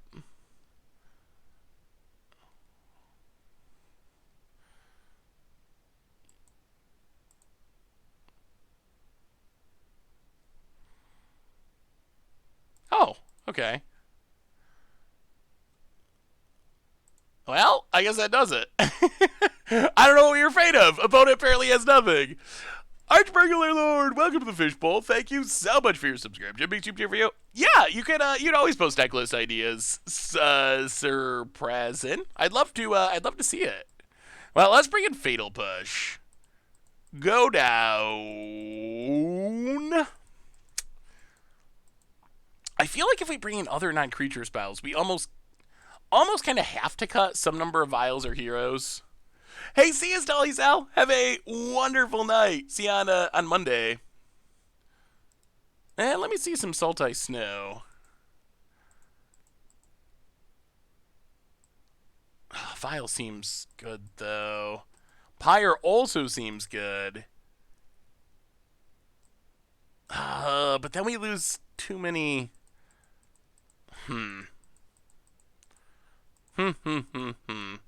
Maybe we want to like a Sling Gang, a Pyre, a 1 Prospector and a Mons? Something like that. Ooh, that looks fun. Mirror Age's Slumber is definitely a cool card. Narfi, if you can get it in the graveyard, I think Narfi is really good. Wow, Triple Munitions Expert. Triple Munitions Expert might just beat our opponent's deck by itself. So when is viewer-submitted decks for Commander Clash? We actually just recorded viewer-submitted decks for Commander Clash today. So next week's episode will be viewer-submitted. Polluter Delta, crack it. Swamperino, Fatal Push. Get rid of the Giver of Runes, pass the turn. Yeah, I feel like with 3 of them, we're gonna be the control deck. We're just gonna shoot down all of our opponent's stuff. How many cards did you draw? I had a lot of fun. The deck I played is a commander that I've been wanting to play for a long time. Like, a commander I've been wanting to play since Commander Legends released, honestly. And that's not going to stick. And I just hadn't found the right week to play it. So, it ended up being that viewer submitted week. Actually multiple people, submitted the deck, and that was a perfect excuse. So, alright, I'll see if I can fix the chair. The fuzzy chair. Green screens are so awkward. There we go. Better or worse? Alright, that might be... Maybe the chair's going to be a little fuzzy. That might be as good as it gets. Snow-covered Saffron. Alright, Poda. Passes. Well, land, end. Munitions Expert. Kill your Evoker. Go. And I think we just do this until our opponent concedes. Any suggestions for red-black sacrifice commander? I was planning on using Lizola. What do you guys think? Lizola's a sweet one. I could also use Judith, potentially. If you want to go into Jund, Korvald is, like, insane. Korvald's super powerful. Korvald might be too powerful, honestly. Like, it being so strong might be a reason to not play it, because you're probably going to die a lot. Because people target Korvald. Yeah, take Snoop. Pass the turn. Yeah, that's what I was going to say. Korvald definitely does. Do you think Dream Devour has a place in Modern? Less likely. In Modern, there's better ways to ramp. And it dies to Lightning Bolt and Fatal Push. And there's better ways to ramp. Like, it seems tough in Modern to be like, okay, play this on turn 2. Next turn, take off the turn to foretell something so then I can get a discount. Maybe if there's some sort of, like, combo that I haven't thought of, then maybe there could be potential, but I don't know. What would you be thinking? Is it better than Tarmogoyf? Well, outside of Vintage, where Tarmogoyf is a staple, apparently, maybe. It might be. Well, play the land. Crack this. Get a mountain. Pass the turn. I mean, next turn for the combo and the win, hopefully. This might be a good matchup. Opponent needs a path. Revoker's not going to get the job done. Teamer Enigma. Welcome to the Fishbowl. Thank you so much for your subscription. Big super cheer for you. Thank you, thank you, thank you. Opponent combat. Attacks. We will take it. Down to 9. Ooh, they have Skyclave. All right. Well, that slows us down. Hits the Snoop. Well, we will. Munitions Expert. Kill the Skyclave. Well, now we might have to buck up for the long game, now that the combo's gone. Kill Skyclave.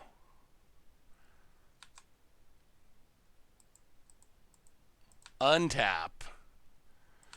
Oh, can Ringleader finally be good? Is it possible? I mean, we can Harbinger up a Snoop and try to win in 2 turns. I think we're just going to Ringleader this turn, though.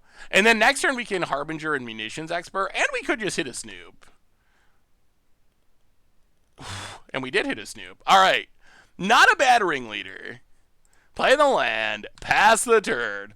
Well, back in business. Back in business. Opponent. And we're just going wide enough that our opponent's not killing us very quickly. My opponent just countered my Memekin 10 life, then exiled my top card, which was another second right.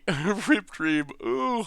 First time catching the stream. Have you played Legends of Runeterra at all? I know a few MTG streamers played it. Wanted to see if you have. I have not. Is Runeterra worth checking out? We're doing our best, Jesus. Hopefully you're enjoying the Goblins. I think this deck's pretty sweet. I like it. I still want to try Goblins or Elementals, at least a bit. Well, block. Kill the Bugler. Down to 7. Opponent. Thinking it over. Runeterra's okay, but not Magic. Like, ooh, landed in your new apartment? Congrats, Elf. Yeah, that's what always happens with other games. Like, yeah, it's kind of fun. At least for me. Like, it's kind of fun, but it always comes back to it's not Magic. Like, that's what always happens.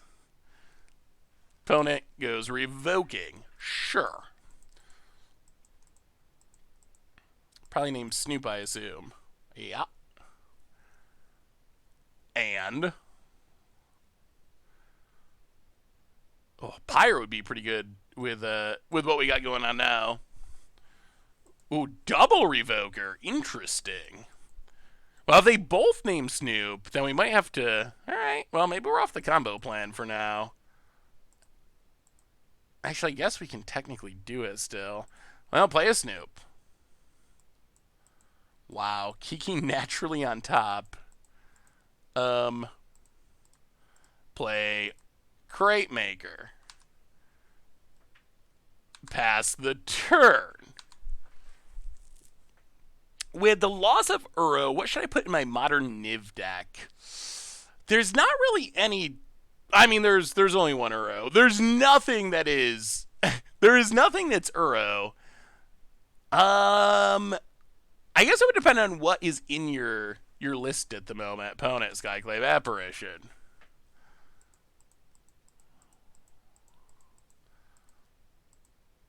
Wow, interesting.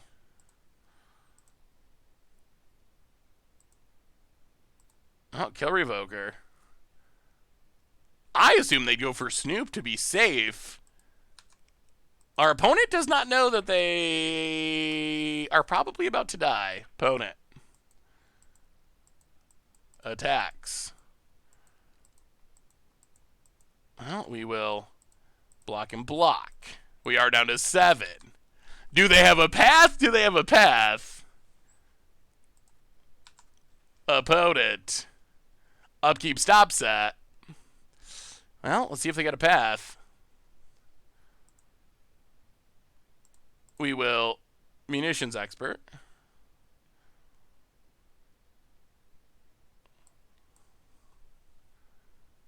Get rid of the last Revoker. Opponent had all the control. And post-scoops it up. They don't even wait. Okay. Well, the kids might be in after all. 2 in a row. We started off slow, but we've won 2 in a row now. For the person who asks, any non-human with hexproof is great with Brokos. Yeah, Brokos is an interesting card. Brokos is still a card that I could see being powerful. It's just a little grindy and a little fair, I guess, compared to some of the other stuff going on in Standard, but... Alright. Can we squeak out the 3-2 and give the kids a little snack? Eh. Other than the fact that Ringleader has not been kind to us, this hand's fine. Ooh. Alright, aggro. Well, here we go. Can we take down Burn? Opponent. It could be Blitz, I guess. Um, Black Cleave Cliffs. Go. I appreciate the white border basics. we need a white border set. Now that we are getting old border reprints, that's the next thing that I think we need to ask Wizards for. Just for trolling purposes. We need a white border reprint set. Found it. Light up the stage. Lava Dart.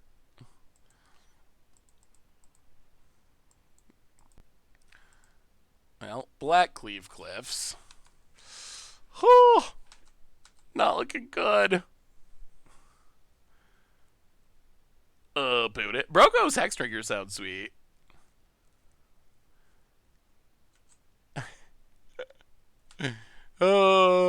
Yeah. Thankfully, the kids aren't real, so they don't need to eat. It's just a long running joke about getting a winning record, getting treasure chests.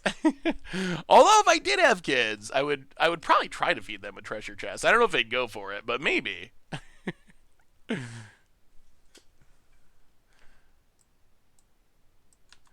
What would be the best tasting Magic card? And it can't be a food token because that's too easy.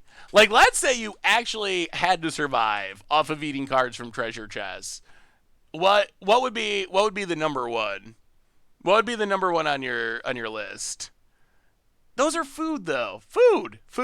Gingerbread Man's technically food. That is a good answer, but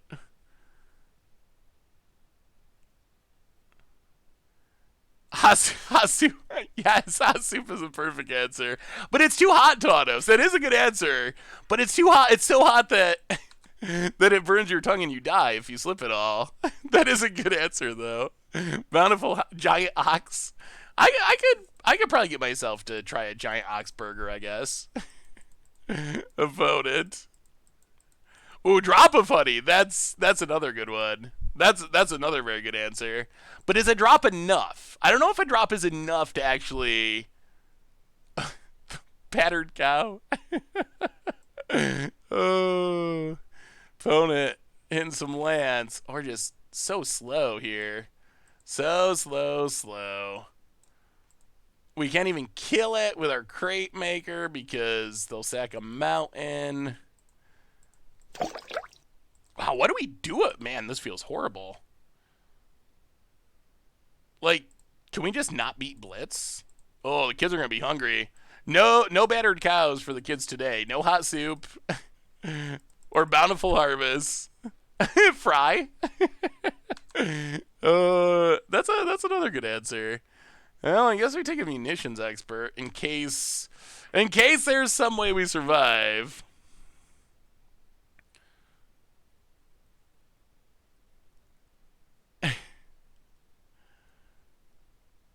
Rock eggs? Rock eggs are probably tasty. Wow, triple swift spear. Oh! Okay, see, look at this, chat. Look at this. Manamorphose. Everyone's like, oh, it just fixes your mana. This is free. Doesn't cost you a card. Plus 3 power. That's a lot more than fixing your mana. I think fixing your mana is the thing that Manamorphose does least. Like that, no one plays Manamorphose because they're like, oh, I really need to filter my 2 mountains into some blue mana. I don't think anyone's ever played Manamorphose to do that in the entire history of Magic. Protein Hulk, good for bodybuilders.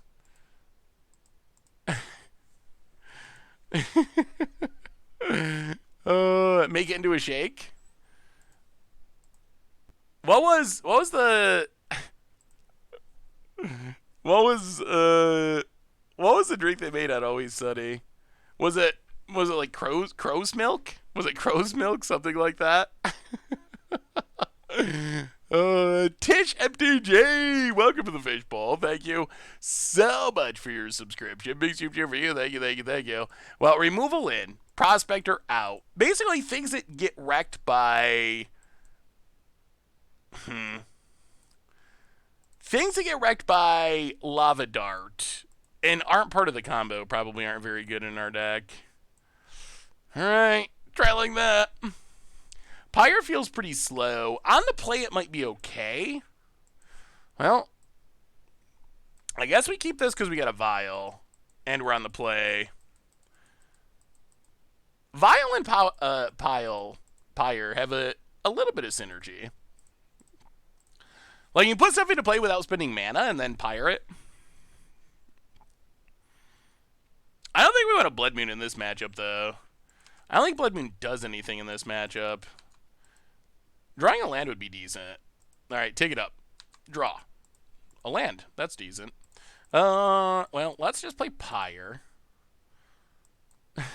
All of our do-nothing artifacts. Yorgo opponent. The Violent Pile. Yeah, Hazuba's a good answer. Opponent. Ops. And what do we got?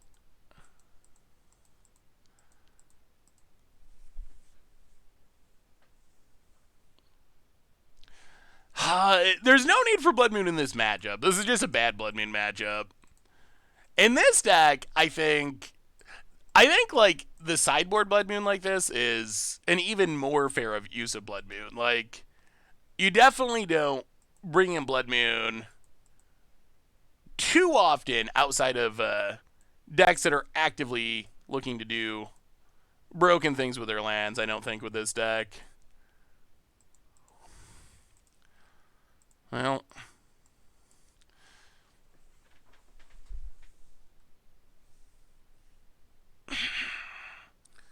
free spells. We're going to try to kill this, so they're going to have mutagenic growth, and we're going to lose. But I don't know if there's... Can we not try to kill it? That doesn't seem very good.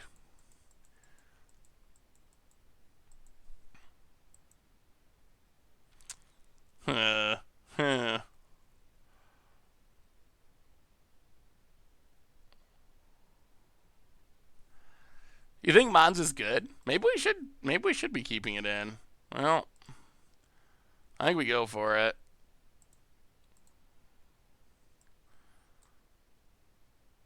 Oh, it worked.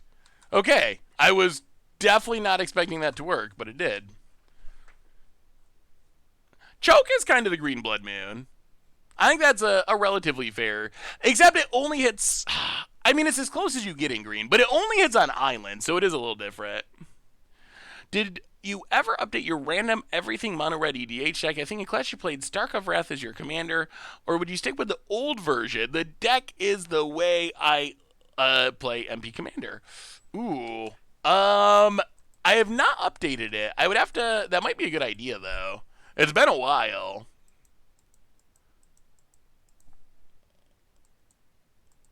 So probably worth updating, I would say.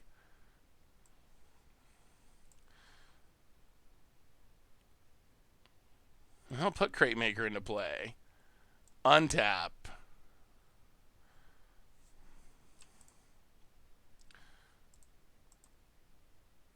Violin. War Marshal. Take up Vial. Draw a Vial. Pyre War Marshal. Get a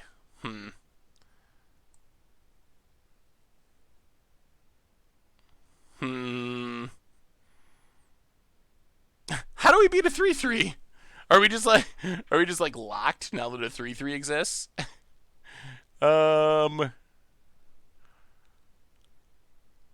Alright, Chieftain.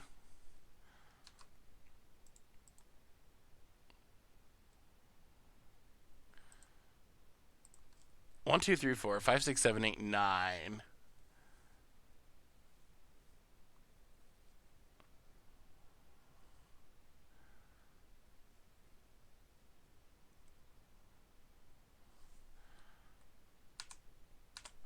Tag with everything. Opponent blocks. Goes to 7. So I think what we're trying to set up is the Sling Gang Lieutenant win next turn. Like, chip in for some more damage, Violent Harbinger, Harbinger into Sling Gang and win. Like, I think that's the game plan here. Is Gemstone Caverns fair? I mean, I guess it's even less consistent as fast mana than Simian Spirit Guide. Although it does come attached to a land, so at the same time the cost might be lower. I mean, what's the best fast mana left in Modern?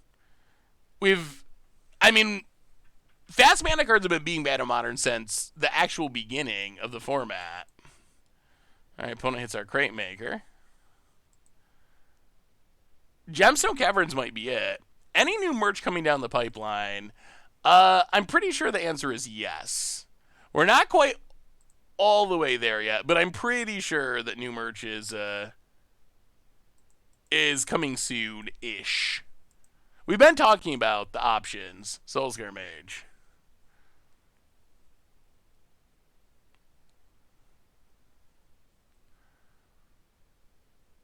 I mean, it should work, right? I think. Land. Soulscar Mage.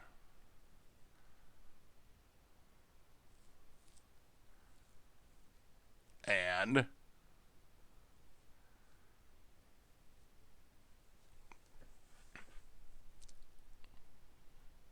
about it. Are we getting Snoop Sippy Cups? I don't know if we'll actually get Sippy Cups. I think Tomer would like that. We're gonna leave this at 3. Would anyone actually buy a Snoop Sippy Cup though? That seems like the weirdest of merch to get. Well, Ether Vial. Put a Matron into play. Matron. Grab a Munitions Expert.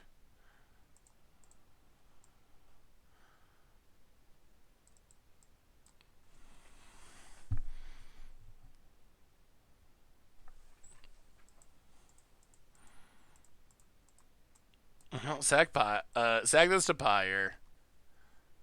Sling Gang. Goblins. Combat. Attack ya.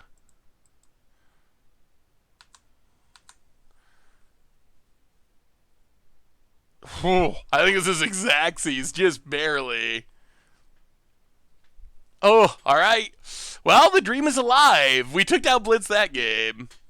What merch would you like to see the most? If you could pick any Goldfish merch, what would you choose? What would be number 1 on your merch list? Stop taking out Mons, it's really good. Oh, I still feel like it just dies in this matchup. Alright, run it back. Goldfish Underpants? Alright. An official beard.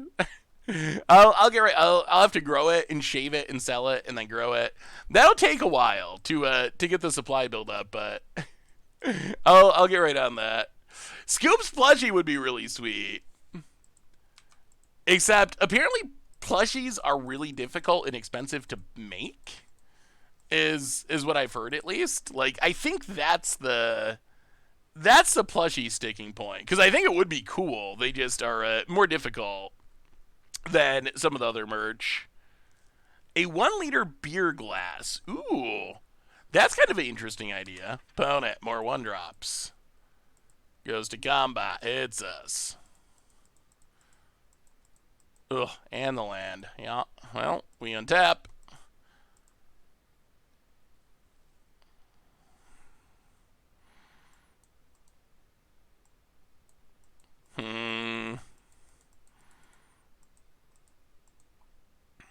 Well, make him have the answer. Who knows? Maybe we just luck into the win. Ugh, Ether Vial on top. Go. A Scoop Salt Shaker? That could be sweet. Yeah, the new commands actually look pretty powerful. Scoop's Funko Pop. What about like Ultra Pro stuff? If there was like Ultra Pro, I don't know, Goldfish deck boxes or something, is that something that you would be interested in? I think that Witherbloom. I mean, I don't think Witherbloom is like broken, but I think it's good. Like, I think it's good, especially in older formats. Opponent. Big attacks. Hits us. And a bolt. That's not great. Oh, double lava dart? Okay. Well, we'll see. This is a lot of damage. So opponent kills Snoop. Lava darts kills Snoop. Blitz is a scary deck. Oh. Alright, so our stuff dies. We take a massive 9. Opponent passes. We draw an Ether Vial. We play the land.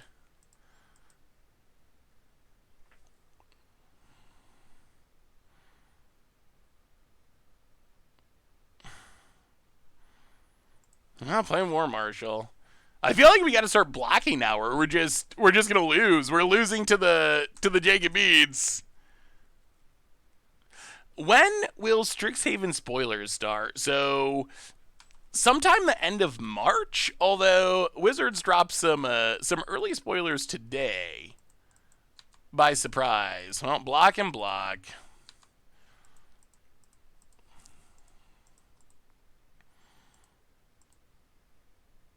And Fatal Push. Wow, what is our opponent's hand? Light up the stage. Metamorphose. Opt. Land. Cracks it. Mountain.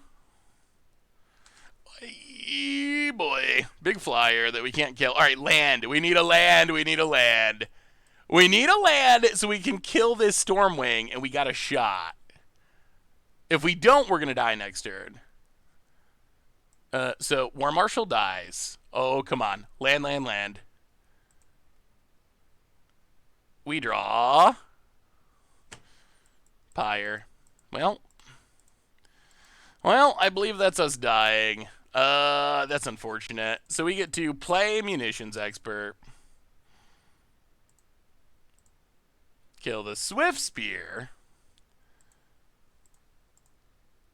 But this just means we die to Stormwing. Oh, if we hit a land there, I think we win this game. Very, very likely to win the game, but wasn't meant to be. Wasn't meant to be. Branded actual fish food. Okay. Hey, see you, Nemo. Have a great night. See you on Monday. Did you see that we got to go XC skiing a few days ago around the neighborhood? Ooh, I didn't. That sounds sweet, though. Opponent. Yeah. Well, we did not hit the land. Oh. Interesting. So, that was interesting. I don't know if that's good or not, honestly.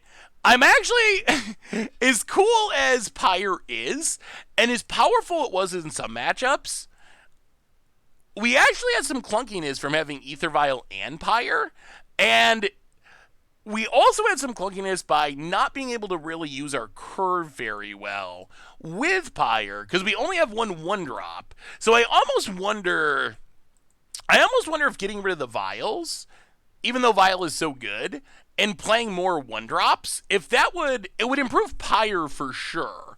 Whether or not it would actually make the deck better, that remains to be seen, but it would definitely improve the Pyres. I mean, the deck felt fine, but I don't know. I mean, we did play some close games with it. Have we tried Elf Pyre? I have not tried Elf Pyre. We're gonna try Zombie Pyre though. Yeah, we have been talking about the Strixhaven reveals. We kind of started off with that at the beginning of the stream. So let's try some zombie pyre and see how zombie pyre goes. So zombie pyre, kind of the same thing as the goblin pyre, except we don't have a combo that just wins us a game. Instead, we're sacking recursive stuff. So in a lot of ways, we have way more grindy graveyard value. I would say this is probably a much better Pyre deck in the sense that we can use Pyre for value much better than Goblins. We can sack Gravecrawler to get Relentless Dead, recast Gravecrawler, sack Relentless Dead, comes back from the graveyard to get a Drelf's Messenger, which comes back from the graveyard, which is Haunted Dead, that comes back from the graveyard to get Grey Merchant, which drains our opponent out of the game. So we'll see. We'll see how it goes. But let's give some zombies a try and see how Zombie Pyre actually works out. So yeah, I mean the Pyre itself should be more consistent. On the other hand, goblins are probably a stronger tribe in Modern than zombies. So that's kind of the other side of the coin. Surprise, no white. Yeah, so I think that's mostly because of Pyre, honestly. The white zombies that are actually would be interesting are the like when something enters the battlefield drain zombies, but we really want Lazotep Reaver. We really want Relentless Dead. We really want Pyre. So we already have like a million 2-drops. And the other thing about those zombies is they aren't very good at with Pyre in specific, in the sense you don't really want to sack them. You want to have them sit out on the battlefield for a bunch of turns. So this is trying to just like really go all in on the recursion aspect and the grindy like card advantage aspect. Whether or not that works in Modern against some of the more degenerate decks, that we'll have to find out. But all right, updating deck list. Would Pyre be any good with fairies? Man, if you could activate Pyre at instant speed, that would be really sweet. Do I know what song?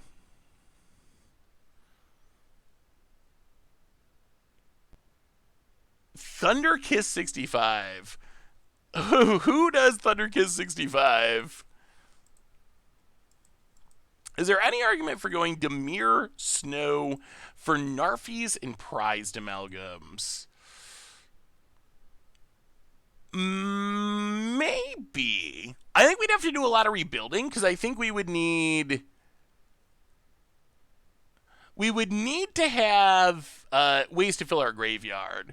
Narfi's a card. I'm a little bit skeptical on Narfi in Modern, although if it's 3 mana, it's decent.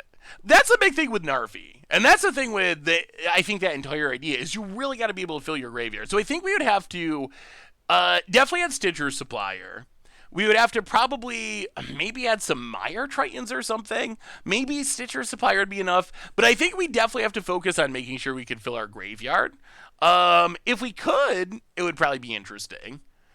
I think Narfi, if it's coming back into play for 3 mana, it's pretty decent. If you got to cast it for 5 mana, it's pretty bad. Yeah, Thought would be awkward just because I think if we're playing Pyre, we need almost as many creatures as possible, especially since our non-creature slots probably need to go to like discard spot removal. All right, zombie time. Yeah. I guess this is fine. Macias is not a card we really ever want in our hand, but that's our 1 6-drop Pyre target. Hey, what's up, Brown Kid? How are you? Good to see you. But, I mean, 2-drop into either Lord or Fleshbag into hopefully Castle Lockwayne draws. Maybe we find a Pyre someday. Steam Vents. Oh boy, we getting blitzed again. Certain Visions. Why did they leave Sun Titan out of the new Secret Lair? My guess would be, and I don't have any information on this, obviously, but I would not be surprised if we're getting Sun Titan reprinted someplace else soon. Like, maybe it's a Old Border reprint in Time Star Remastered. Maybe it's those, the new I don't remember the name of them. Whatever the mythic, the new cards for Strixhaven that are not standard legal. Like maybe it's part of that group. So yeah, it also is awkward for the colors. Those lands are kind of sweet. Manamorphose, Stormwing Entity. See, Manamorphose, more than just fixing your mana. We are going to be able to kill this, though, which is good. Flashbang Marauder, more broken than Manamorphose Stormwing. Got him. Sun Titan was in Kaldeheim Commander. Yeah, that's true. I mean, Sun Titan doesn't need a reprint because of finance or value, but I think people just wanted the cool art. It could use more cool art, I think. Well, play the Swamp. Play Flashbang Marauder.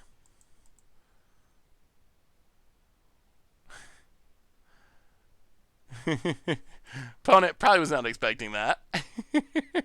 Stormwing out. Sack the zombie. Stormwing down. Hit ya. 16. No Pyre, but we're off to a little zombie start. So what's the deal with the Tutor and Opal art? Ooh. I mean, the art is really sweet. Silscar Mage.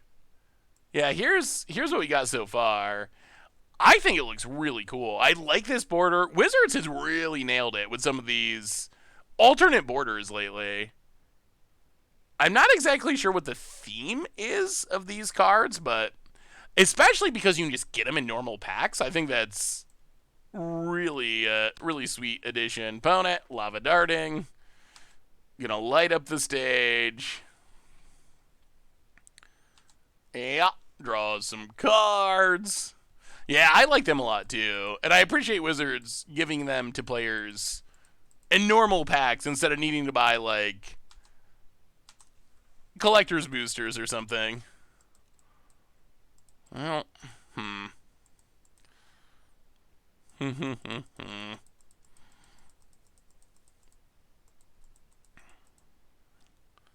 I'll play Lord of the Accursed.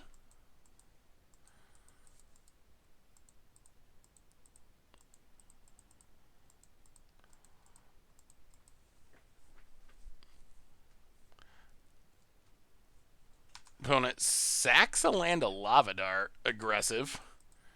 Yeah,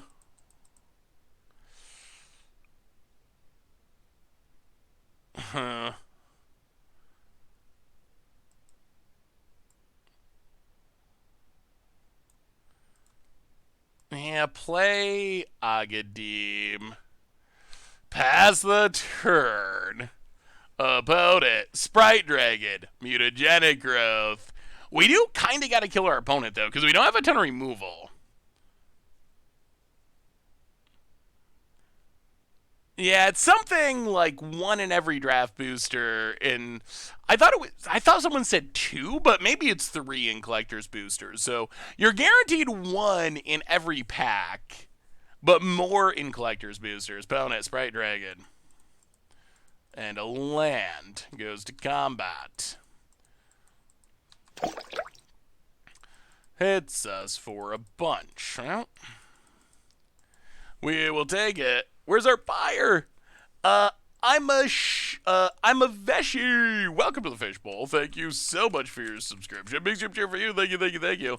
Are they making Demonic Tutor legal in another format? No. So the reprints are not legal in standard, and I don't believe changes the legality in any formats unless they add some of the cards to historic on Arena. So, but no, it's not going to make those cards legal in other formats. Yeah, I'm guessing that maybe they use collector's boosters for foils. That seems like a good possibility. They will be legal in draft, yeah. If you get to play what you draft. Opponent, also a lightning bolt. Oh, this blitz deck. Yeah. Well, opponent casts a bunch of free spells. Hits us for a bunch. Down to 11. Passes. Well, we'll play Lazatep Reaver. Castle Lockwain. Geralf's Messenger. Opponent's 5 cards ahead of us at the moment. It's a lot. I'll hit you.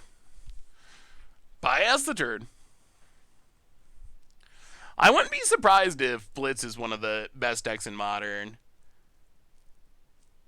Like, what are the most degenerate cards left in Modern at this point? Like, if you're gonna try to do unfair things, what's at the top of the list for degeneracy? Now that we had the most recent rounds of bannings, maybe like Neoform. Okay, I didn't see Neoform, but Neoform. How does Neoform win without being able to use Simian Spirit Guide, Manamorphose to play Thassa's Oracle? Heliod Company. Yeah, that is a deck that can win very quickly. Well, I guess we chump with a token. Opponent. Oops All Spells. Yeah, Oops All Spells, thankfully it's not very good, but it is, well, I mean, it's not tier 1. But yeah, that is one of the more degenerate decks for sure. That's a good choice. Amulet Titan, probably going to go back to being really fast because it can't win. It's not going to be able to automatically win the late game anymore because of Field of the Dead. So it probably will go back to being like a fast combo deck and probably be good at being a fast combo deck. In fact, I mean, I guess you also have Hammer Time. Opponent, untap land, passes.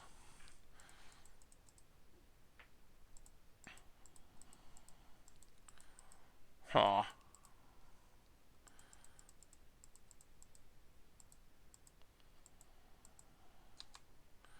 I'll go to combat. Attack you.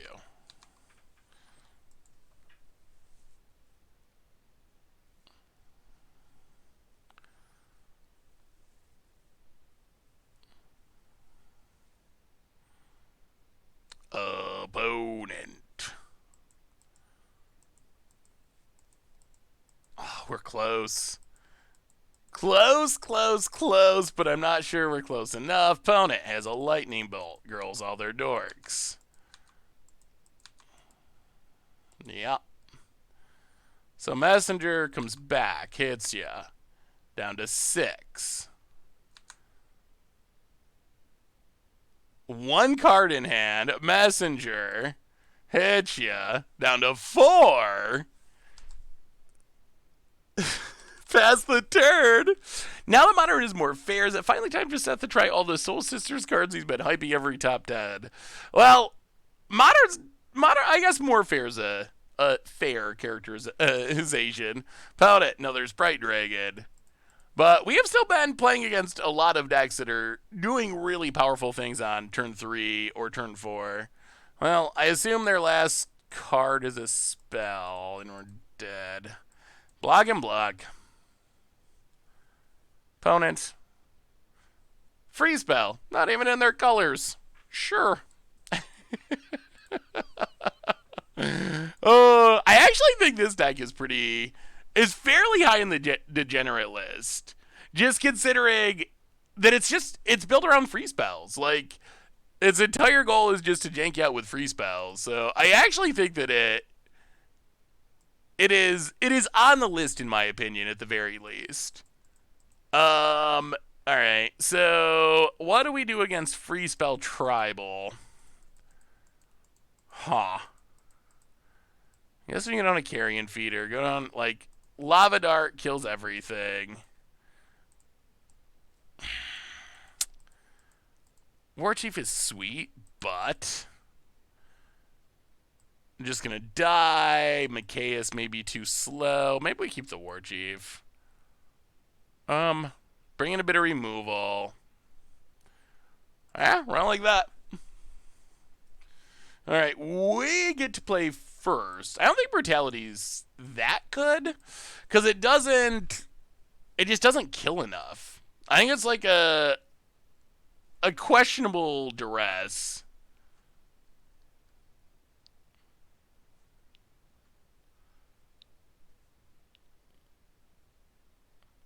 Is Modern going to be a control meta now?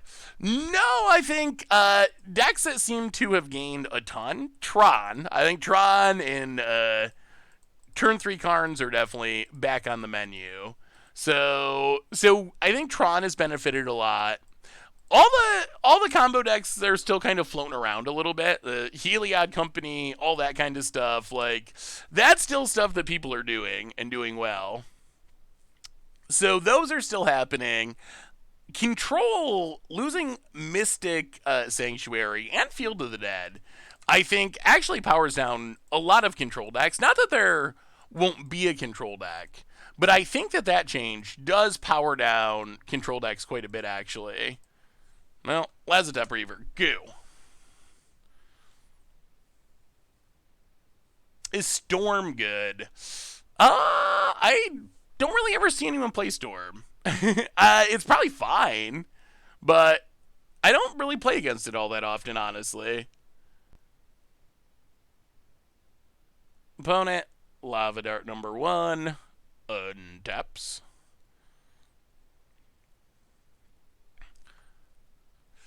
Yeah, maybe just draining for 2 is enough. I mean, it might also be that our opponent ended the last game at 2.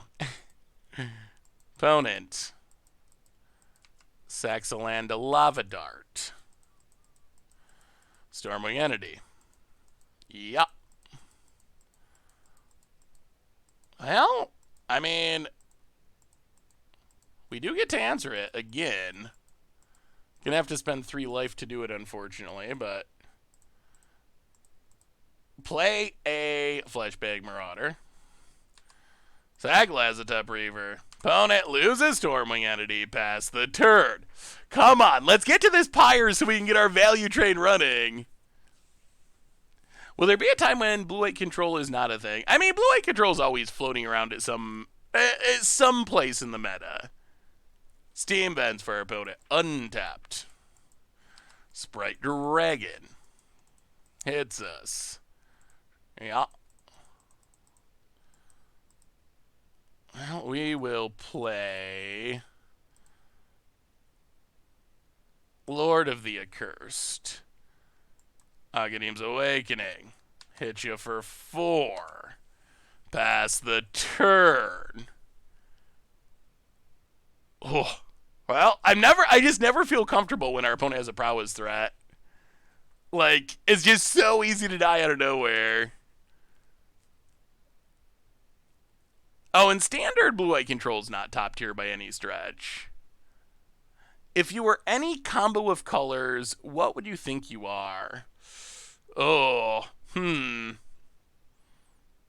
maybe, probably some amount of blue. Maybe, is it Simic, Teamer? Somewhere, oh no, another one? Somewhere in that range, I would say. Maybe somewhere in there. Ban, maybe some ban. Saltai. Yeah, I think like blue for sure. The other color's a little bit trickier. Kingo Sharks, welcome to the Fishbowl. Thank you so much for your subscription. Big super cheer for you. Thank you. Well, go to combat. Attack ya. Opponent takes it. Play Pyre. Sack Fleshbag. Get Haunted Dead. So we have some sort of maybe blocker against this brutal flying army.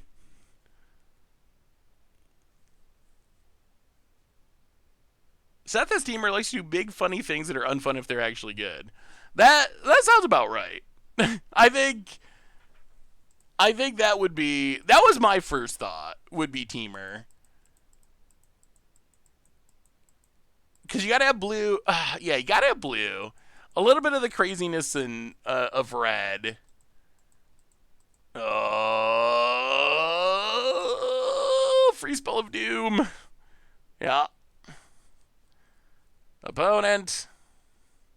Sure. Free spell. Yeah. And light up the stage. Into a free spell. And we're dead. Well, I feel like our deck actually functioned well, but tough to keep up with.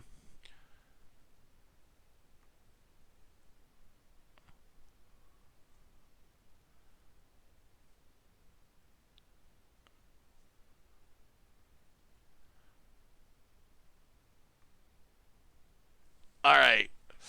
Huh. Yeah, that prowess deck is. I would not be surprised when we look at the metagame in like a week or two if Blitz was maybe the #1 deck, or at least in the top like 3 to 5 decks in the meta. I would not be at all surprised. So the Cascade change only really hits on essentially exactly double face cards. I guess it also technically hits on adventures. Well, opponent's going to 5. That probably means we're playing Tron. It also hits on adventures, although that interaction isn't like an actual. I don't think there's any deck that is like cascading into adventure cards. Ooh, not Tron. All right. Well, I mean, we got a good curve. Can we get a Pyre? Man, it feels like if we can play a game that isn't about dying on turn 3, I bet Pyre could do some work in this deck. Opponent, Temple Garden, passes. After the Earl bans, Modern Meta is... Modern Meta is... all prowess and burn overlords of the format. I mean, I think those are very good decks, for sure. But it's also that when a format's fresh, people tend to play aggro a lot. And it's also that, I mean... Ooh, we get our Pyre.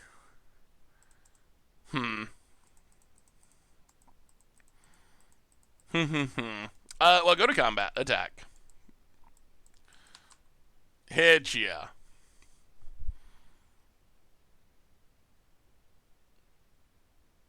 Yeah, playing aggro takes advantage of untuned decks, people trying new things, control decks not knowing what the meta is, so not knowing what specific answers are most important.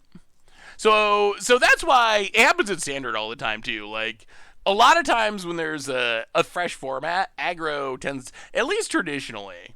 I don't know if it is. It hasn't been as prevalent in Standard recently because we haven't got that many shakeups sometimes when we go through like a rotation or whatever, because the busted deck from before often remains the busted deck.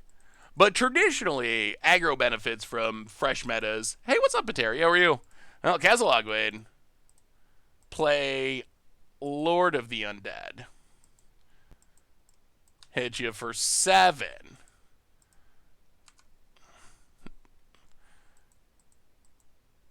So if our opponent gains infinite life,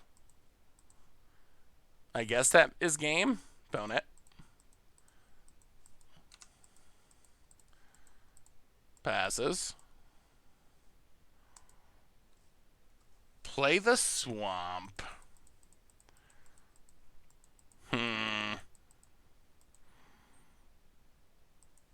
Ooh. Go to combat. Attack.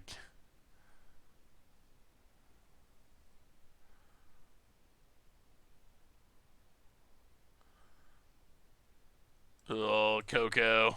Little concerned about Coco. About it. Spins it to win it. What do they hit? Please not infinite life. Yeah, Gary's in the deck.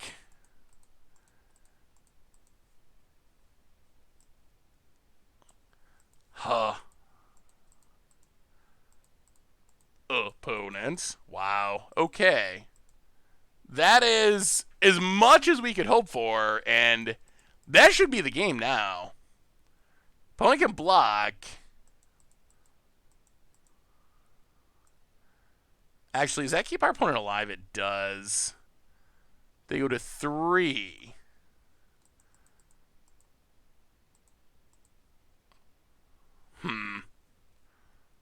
Well, Pyre of Heroes. Sack. Lazatep Reaver.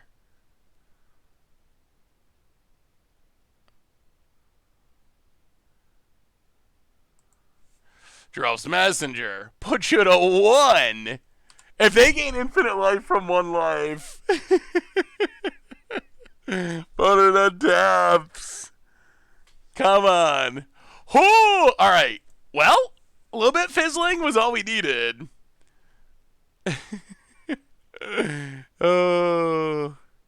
Wizards seems to have both hands tied behind their back at this point. People want Standard to get more shakeups, not feel stale, but they don't want powerful cards to combat the other powerful cards and don't want fast rotation schedules. But if they print all low-powered set, people will be bored. Yeah, I am a big fan at this point of is this enough? I guess naming Spike Feeder is somewhat relevant, right? I think. Maybe?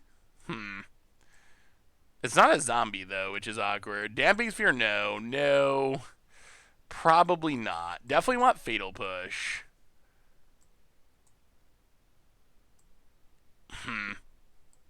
Yeah, we'll bring one in. Bring in 1 Plague Engineer. Mikaeus, bit on the slow side. I guess we can trim Plague Belcher and 1 Crypt Breaker. Run it like that. Yeah, I definitely would like to see more faster rotation. Especially with things going more digital. I think that's the best solution, personally. Like, rotate 2 or 4 times a year instead of 1 time a year. And you can keep printing... You can keep printing powerful cards. But just don't let them stay in the format as long. I think that's the best solution. Yeah, I think that's the difference between when we tried it in the past and now, is now Magic is played, I mean, especially right now with the pandemic, Standard is played very close to exclusively in digital. And Wizards can, if cost is a concern, Wizards can just give people more rewards for the faster rotation. So there are, I think, easy ways for Wizards to solve whatever cost issues there are. And I think the end result would be, I think Standard would be even more fun. There might be a bit of weirdness with just the actual Auric Champion, sure. Probably should kill that. There might be, it might take a bit of getting used to and a bit of change on Wizards' part, just because they would not be able to have, they would have to restructure how they're designing sets, I think, or they would have to take into consideration that sets would be rotating earlier and certain sets wouldn't be played together. That would be my one concern about it, is I already feel like when we switch to no blocks in 1 set blocks, that I feel like we lost some of the interblock synergies that were really cool, where it was sweet in the old days how you would go to Ravnica for a year and the sets would kind of build off each other and synergize with each other. I feel like that's been missing a bit more since the switch. Ooh.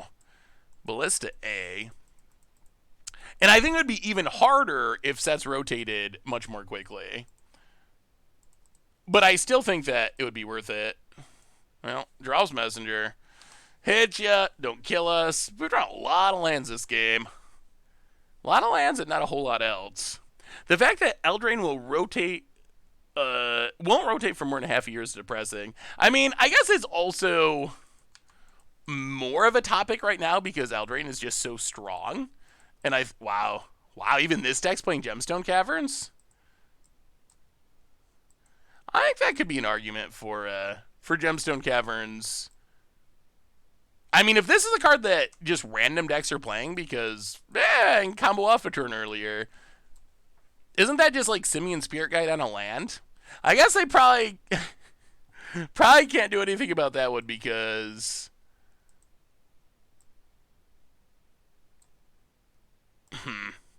Probably can't do anything about that one because of Time Tower Remastered.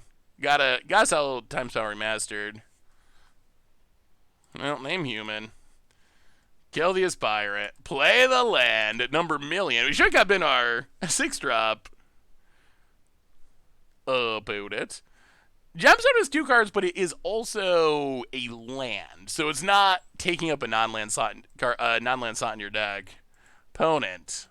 More paths. Yeah. And.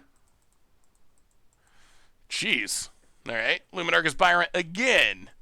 Well, we're going to need to draw something, or we're just going to lose to this Walking Ballista. Opponent goes to combat attacks. Lose to the Ballista with infinite lands on the battlefield down to 12.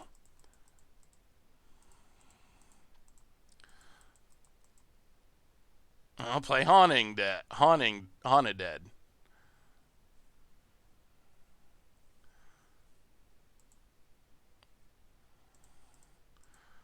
Pyre, Haunted Dead.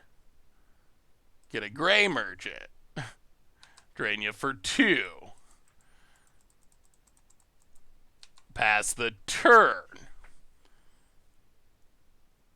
Well, at least this might make our opponent remove counters at some point. We really need a Fatal Push. We got to draw a Fatal Push. That's what we need the most, I think. Opponent gonna ping down the Spirit. Alright, Fatal Push please, Fatal Push please. Opponent. Combat. Going around Walking Ballista, of course. Yeah. Hits us down to 10.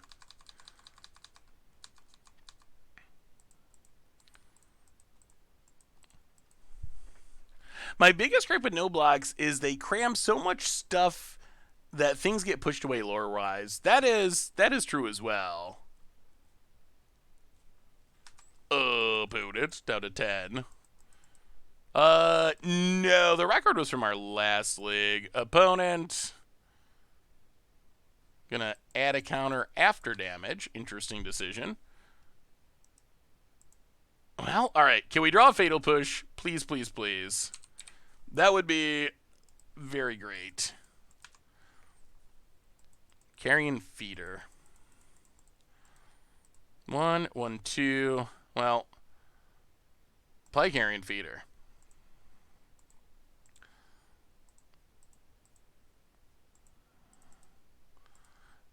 Sack it.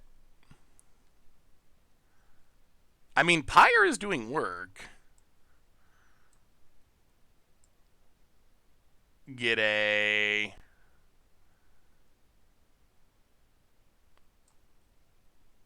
Undead Augur. Castle Lockwane. Gray Merchant. Gain back some life. Opponent's going to ping down the Augur. That gets some counters off this Ballista. Luminarch Aspirant Walking Ballista is kind of a combo, I guess. We draw. Alright, Relentless Dead. Sure. Up to 13. Opponent goes to 11. Pass the turn. 1, 2. 1, 2. 1. 1, 2, 3. Wait, 1, 2. 1, 2. 1, 2, 3, 4. Trying to figure out if we can Relentless Dead back.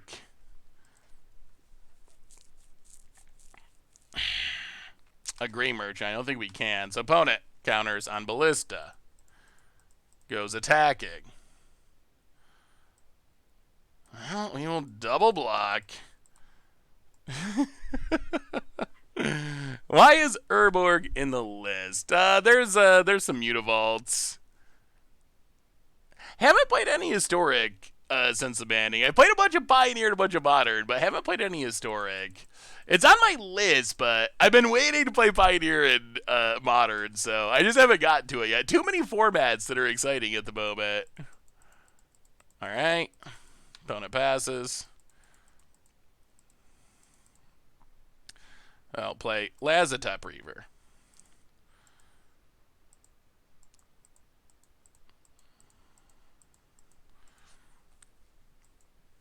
Make a Dork. Sack Lazatop Reaver. I mean, Pyre's been great.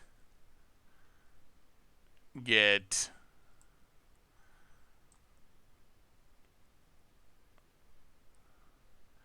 Geralf's Messenger. Drain you. Relentless Dead.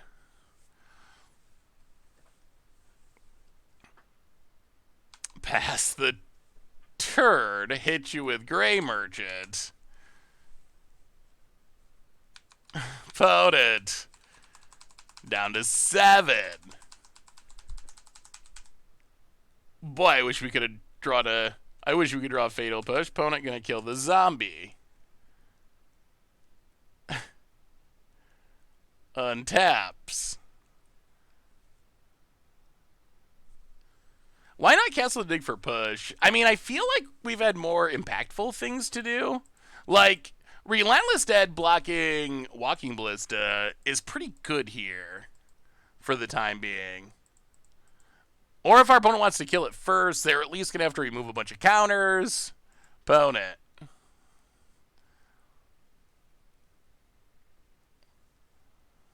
Are we attacking?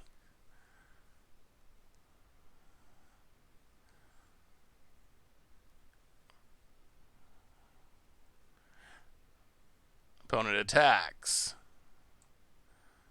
We block.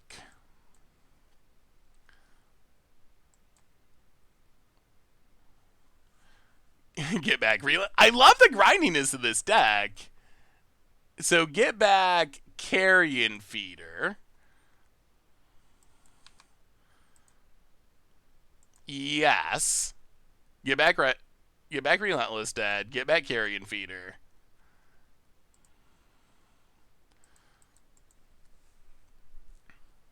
Opponent.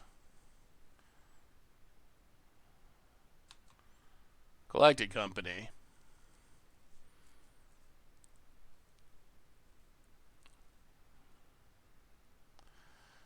Alright, so opponent has lethal for next turn for sure. That's not good.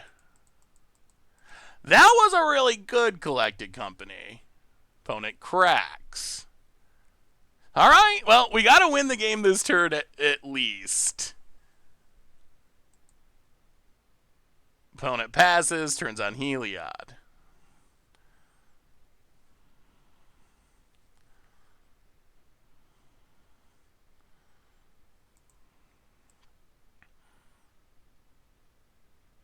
We untap. 1, 2. 1. Well, okay. So we play Gravecrawler.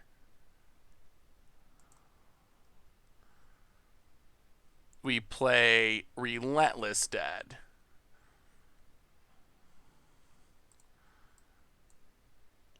We sack Relentless Dead for Gray Merchant. No. Yes.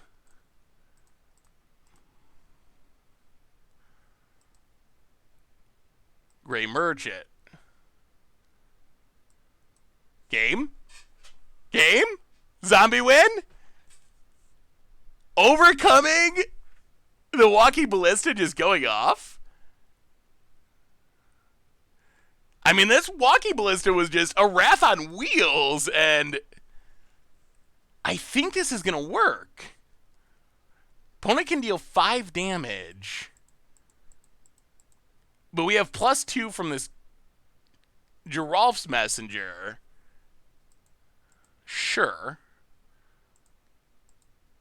So opponent pings Gravecrawler. We'll sack.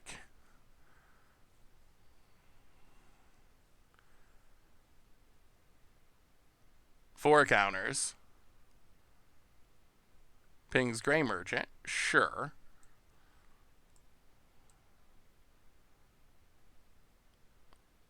Pings Gray Merchant. Sure. Oh! Oh, we got him. Gray Merchant? Sure. Gray Merchant? Sure. Well, that's still 6.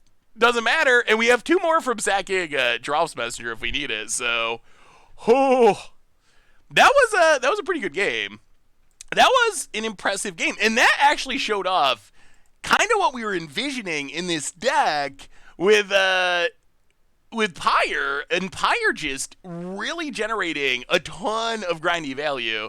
Is this deck budget friendly? Ish. I think the zombies aren't too bad. The most expensive cards, there's 1 Cavern of Souls. There's a couple of Mutavaults. The Urborgs are expensive.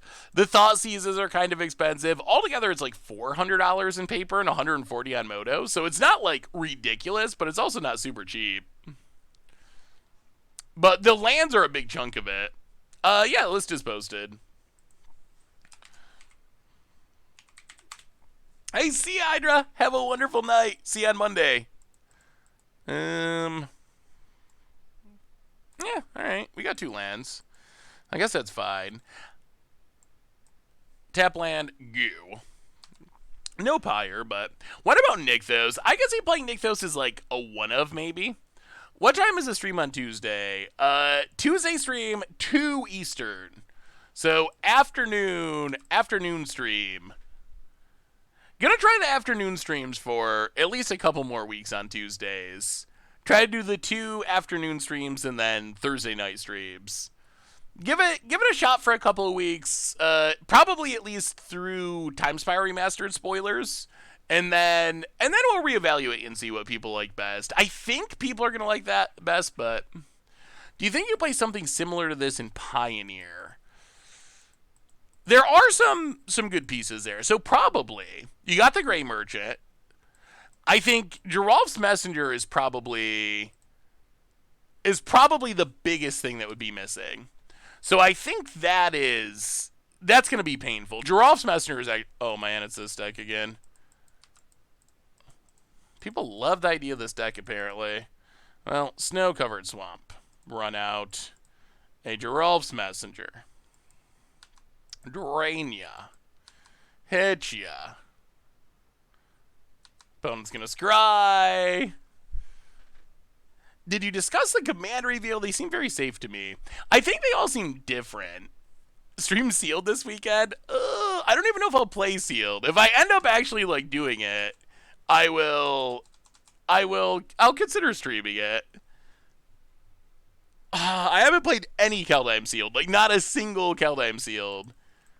Blast Zone, Expedition map. Yeah, this is a mono black Tron deck that people have been trying. Well, we finally draw the Fatal Push. Not the best timing for it. Well, play Relentless Dead to go to combat. Attack ya. Opponent. Down to 11. Pass the turn. Avian! Almost 2 years indeed, 21 months. Welcome to the Fishbowl. Thank you so much for your subscription. Big super cheer for you. Thank you. Opponent. Another Tronland. Another Scry. To the bottom.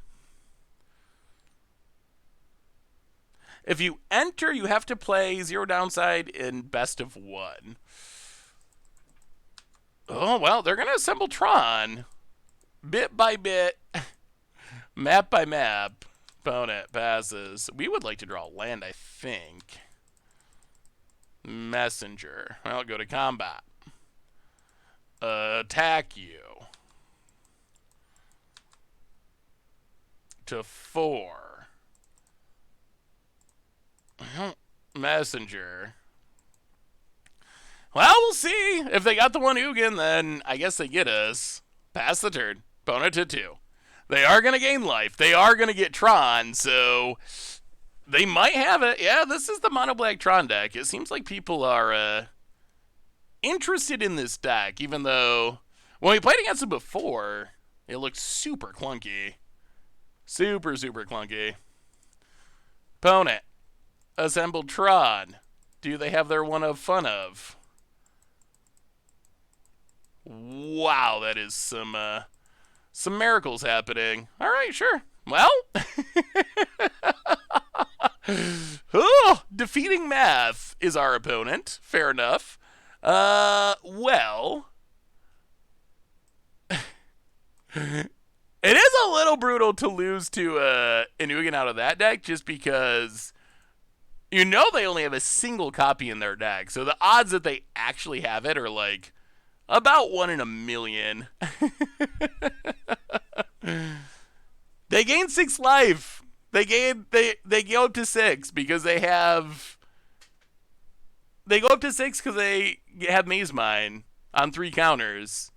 So even if we draw a land and we play Gary, they go up to 6, and then they got the Ugin, and we're empty-handed. So yeah, if they didn't have the Maze Mine, definitely would be worth staying in. But the fact that they could go up to 6 means just nothing we would do would actually matter there, unfortunately.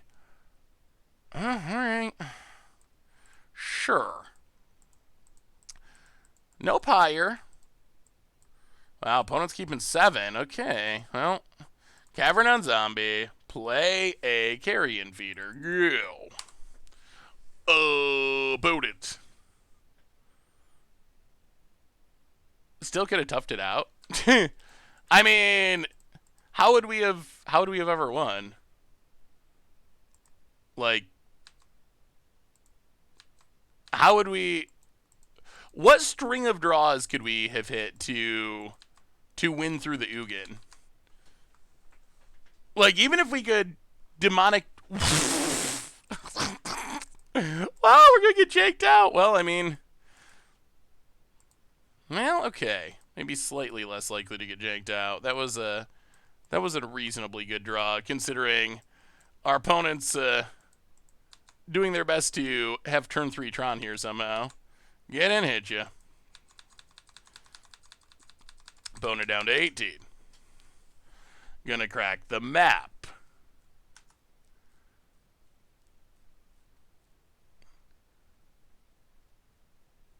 No Murderous Rider. Could play Murderous Rider. I think the problem is Ugin essentially has ETB win the game.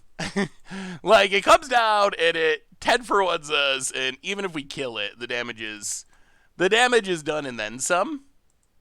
So, and then Tibalt, I don't know how big of a thing it's going to be in our post-banning world. I kind of expect that we won't see many Tibalts. Maybe there'll be some decks that can play it. So, but Murderous Rider is still an okay removal spell, so I don't think it's a bad idea to consider it. Opponent. Thought seizes.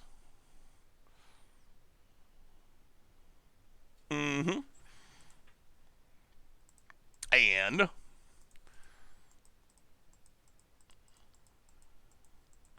takes Rolf's Messenger.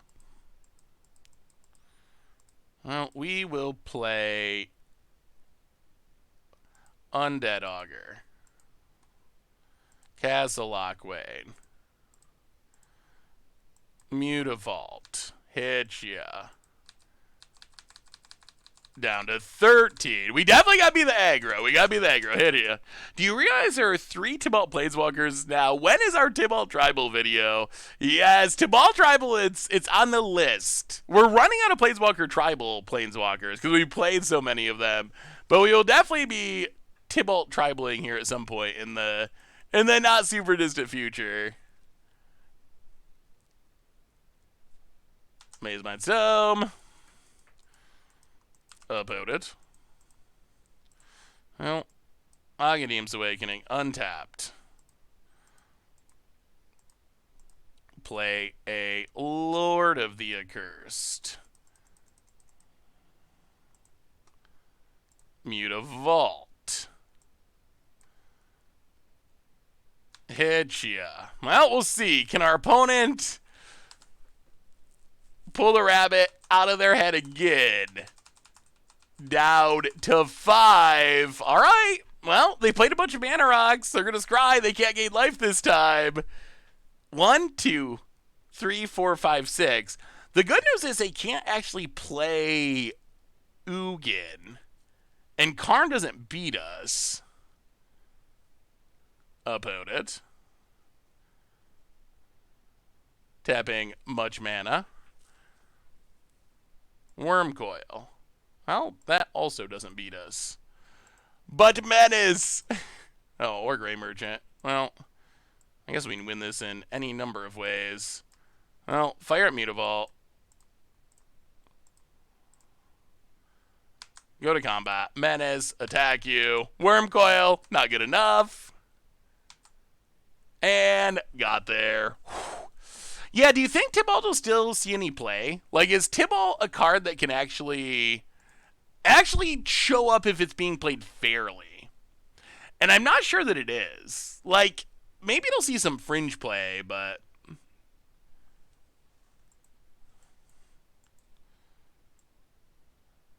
Well, okay. Cryptbreaker seems good against our opponent's deck.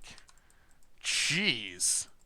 For a deck that is not very focused on putting together Tron, our opponent's very good at drawing Tron.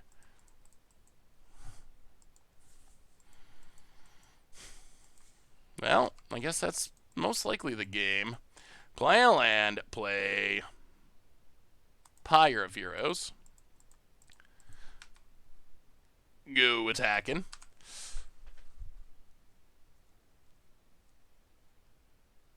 And Niftalite is a problem. I mean, Niftalite, though, it costs 5 mana. You're not even getting that much of a discount. So, I think it's still sweet, but it's not that much of a discount. Opponent.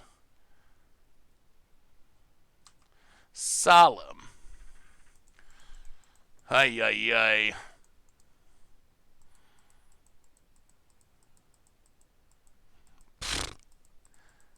Expedition map cracks it. Well, I guess the good news about the bannings is we can go back to complaining about Tron. I think that's an upside at least. I've kind of been missing that. Well, play a land pass the turn. Opponent. Inquisition. Man, I feel like rare wildcards are harder to come by than mythic wildcards on Arena. Yeah, it's kind of funny. I think it depends on if you are playing free to play or if you're playing, or if you're paying. Because I always have the other issue, the exact opposite, really. Huh.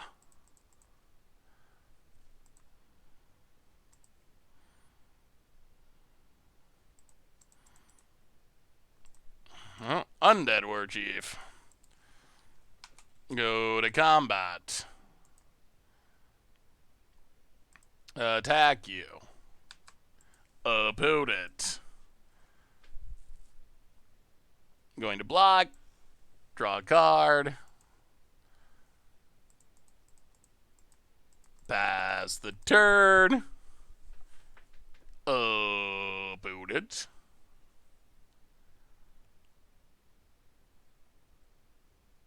Tron land.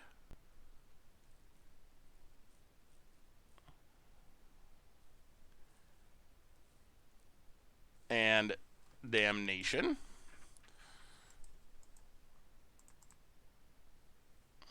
Well, play Damping Sphere. Play Urborg. Hit ya.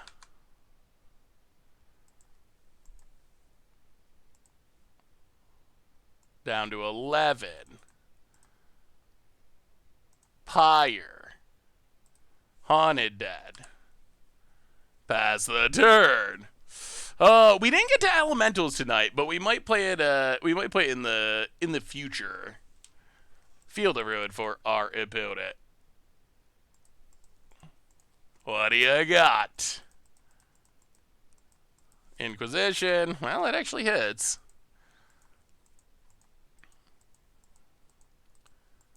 Opponent. Yeah, so this deck it's a zombie a zombie. Wow, are they gonna kill Urborg? It's a zombie Pyre of Heroes deck. Well, Snowgover Swamp. Opponent passes. Go to combat. Attack you. Down to... Wait.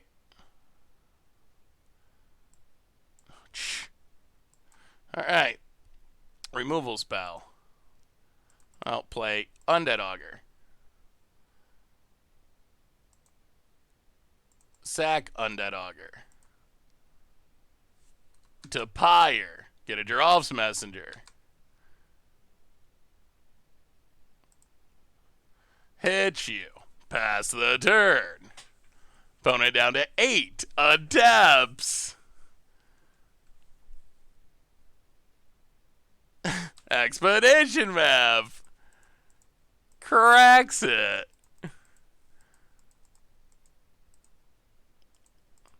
They might have to go for Blast Zone, but yeah, they get a Blast Zone, but it's pretty slow. Opponent passes. I'll go to combat. Attack you. Hit ya. Oh, I think we got it. We got the Haunted Dead. Haunted Dead Gary should do it. Unless our opponent has something.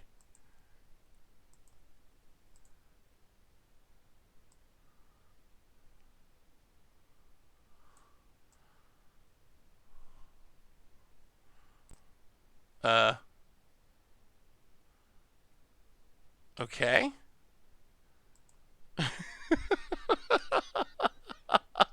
I don't know what's going on, but sure. Haunted Dead. I like this deck. This deck has synergy. Give back the Haunted Dead. Oh, guess what? Pyre Heroes. Guess what that leads to? Sack the Haunted Dead. Gary. Mana Symbols. Lethal. Try to trot us, will ya? I mean, I don't think it really mattered because we still had this lethal line. This deck, I feel like I like this deck more than the zombie deck, or more than the goblin deck. Look like I've lost some weight. Well, thank you. I appreciate that, Banebot. Yeah, maybe they thought it was converted mana cost equal to or less than. I feel like this deck has some really cool synergies. I mean, I think Goblins is probably a better deck overall, but I really like how Pyre interacts with this deck. Like, Pyre has a lot of synergies with zombies. How long have I been growing out the beard?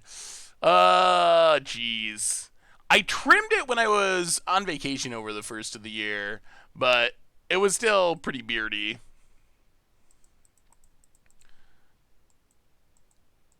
Ugh. Hand doesn't feel great. Do we have a way to deal with graveyard hate? We have a Feed the Swarm, which is, I guess, is as close as we get. I guess hand's okay. Oh no, is it Blitz again? I don't know if we can beat Blitz, honestly. I don't feel like we can beat Blitz. Maybe we can, but it never feels like it.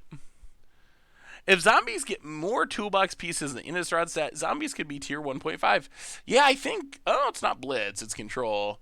Yeah, I mean, zombies, they're close. They are pretty close to being good. A couple more things would go a long way. I'll play Undead Augur. Opponent. Hey, good, Jesse. How are you? Opponent cracks Polluted Delta. Watery Grave. Untapped out of 15. Add. Alright, remands. Yeah, we're just getting to the end. The stream's wet. The stream's went a bit longer than usual, but we're finishing up our oh dear. Well, we're gonna die quickly on this one. Delver. People play Delver in 2021. Well, yeah. Draws Messenger. Go. What's the elementalist you're going to play? It was just another Pyre list. I can put it in the chat. It's not... I mean, it's kind of just mostly 5-color elementals, but with Pyre. Opponent has a bolt. Messenger returns. Opponent taps. Do they get the Blind Delver flips? Alright, not yet.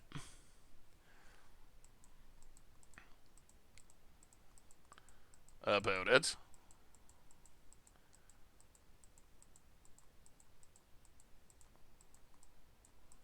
Gurmag Angler. Good, no attacks. Well, Snow-Covered Swamp. Undead Augur.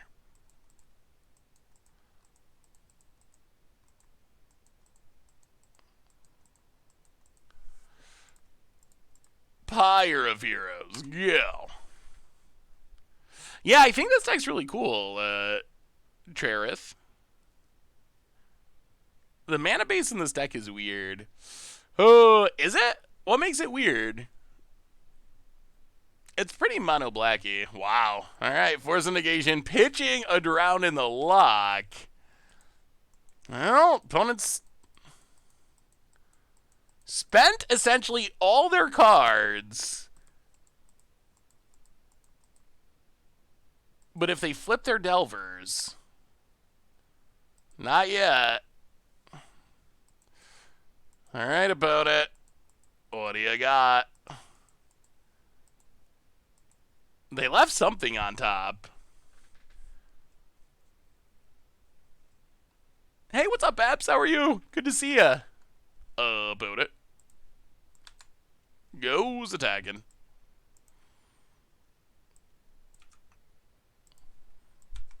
Hey, thank you, Rasuki. Yeah, I mean, this probably leads to a blowout, right? They probably scryed a bolt to the top. We're gonna block and block.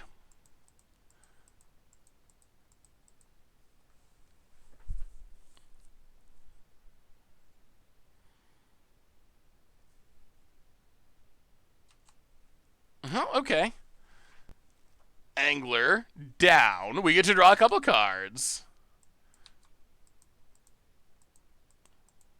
Opponent. Young Pyromancer.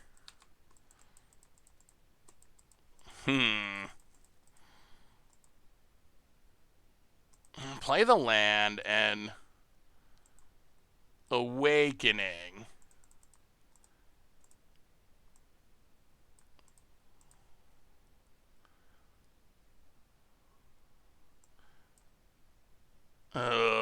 Actually not Awakening. Let's... yeah, we want one more mana. We want to get back Messenger. Alright, let's Gray Merchant, I guess. Not a great Gray Merchant, but a Gray Merchant. Opponent down to 7. Do they flip the Delvers? Gonna happen eventually. But not this turn. Oh, up to 17. Well, heading in the right direction. Yeah, it's been cold recently, for sure. It's been pretty cold around here, too. Well, we will play Crypt Breaker.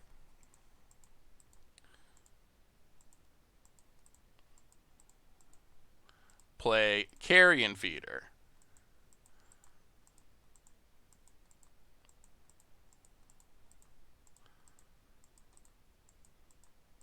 I just don't think the Fleshbait does much of anything at the moment. Like, I just don't feel like it does a ton.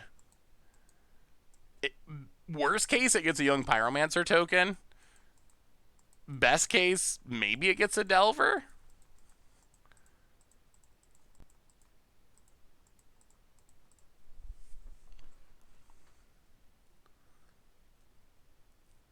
Ryusei, I'm getting there. I'm figuring it out, Ryusei. My apologies. All right, Belcher. Opponent. We have got a little lucky that our opponent's Delvers haven't managed to flip. 3-0ing a Premier Draft is a terrible thing. It's an insane amount of money. Pissed away in Arena. Wish they had Phantom Drafts. Yeah, I don't really understand why they don't have Phantom Drafts either, honestly. All right, opponent.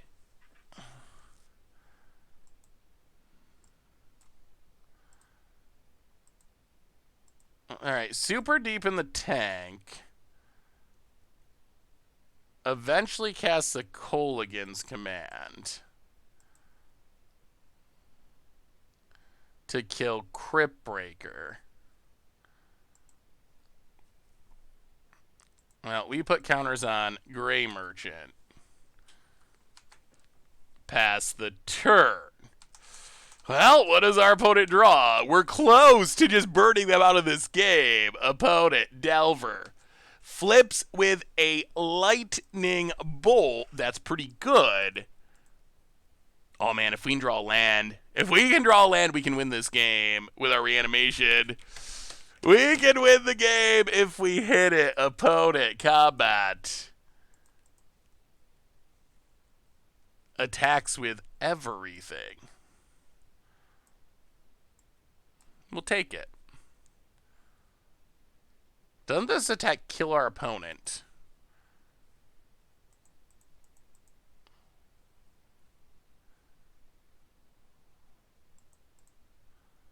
Lightning bolt. I mean, isn't this leaving our opponent... Oh.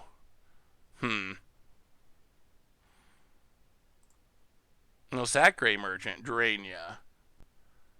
They get the token, so that lets them keep a blocker. Sack Carrion Feeder. Drain ya.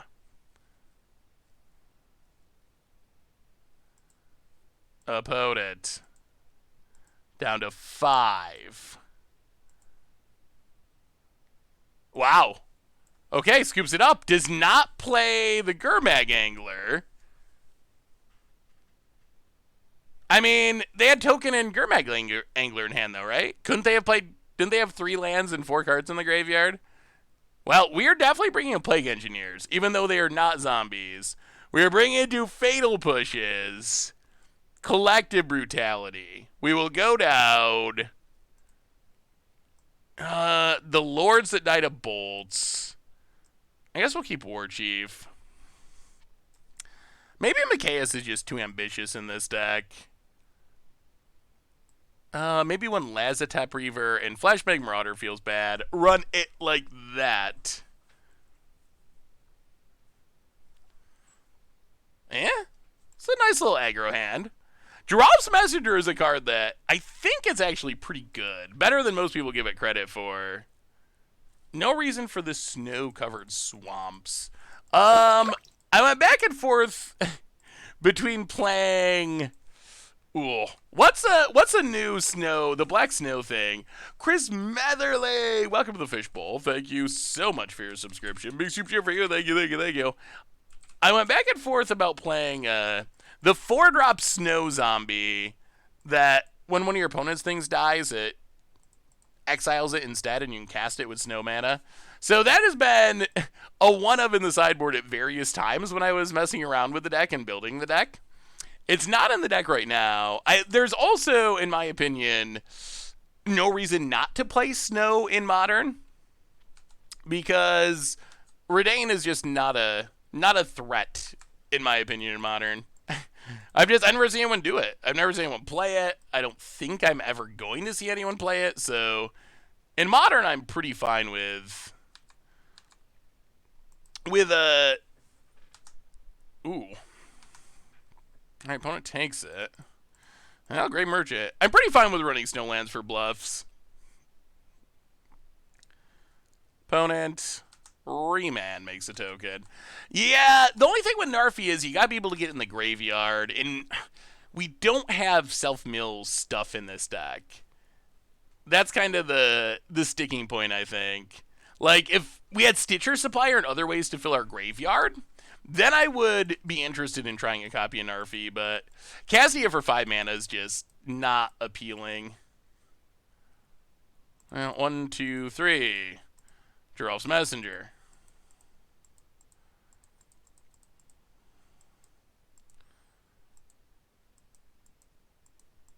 Oh, so many remands.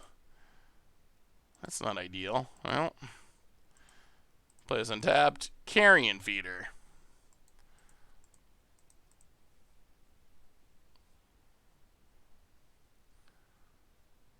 Pass the turn.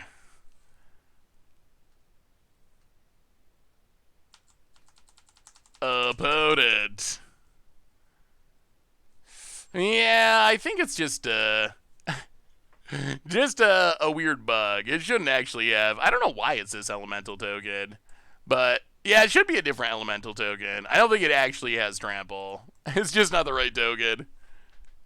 It was bad playing in chat, but your followers are very nice. Happy to drive in the fishbowl. Well, good to see you, Chris. I'm happy to have you as well. Opponent finds a lightning bolt, plays a land, goes to combat, attacks. Well, we will kill a dork. Down to 13.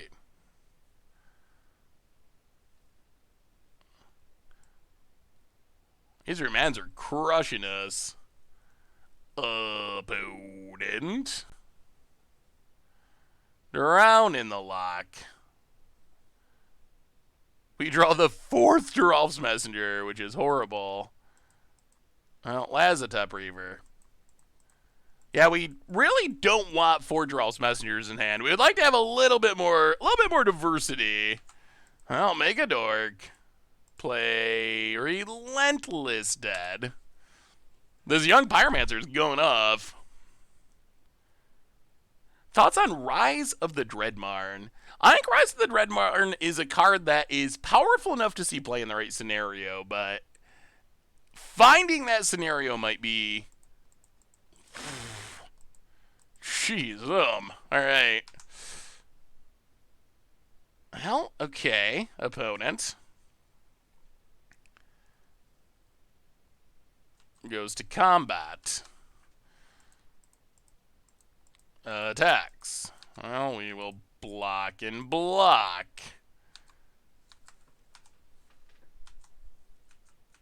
So Rise of the Dreadbarn, I feel like it could be good Wrath protection for an aggro deck if you're in the right meta. Or it could be like a combo piece in a sacrifice style deck, but I don't think I would just play it for value in any deck. I think you gotta have some pretty specific purpose to take advantage of it.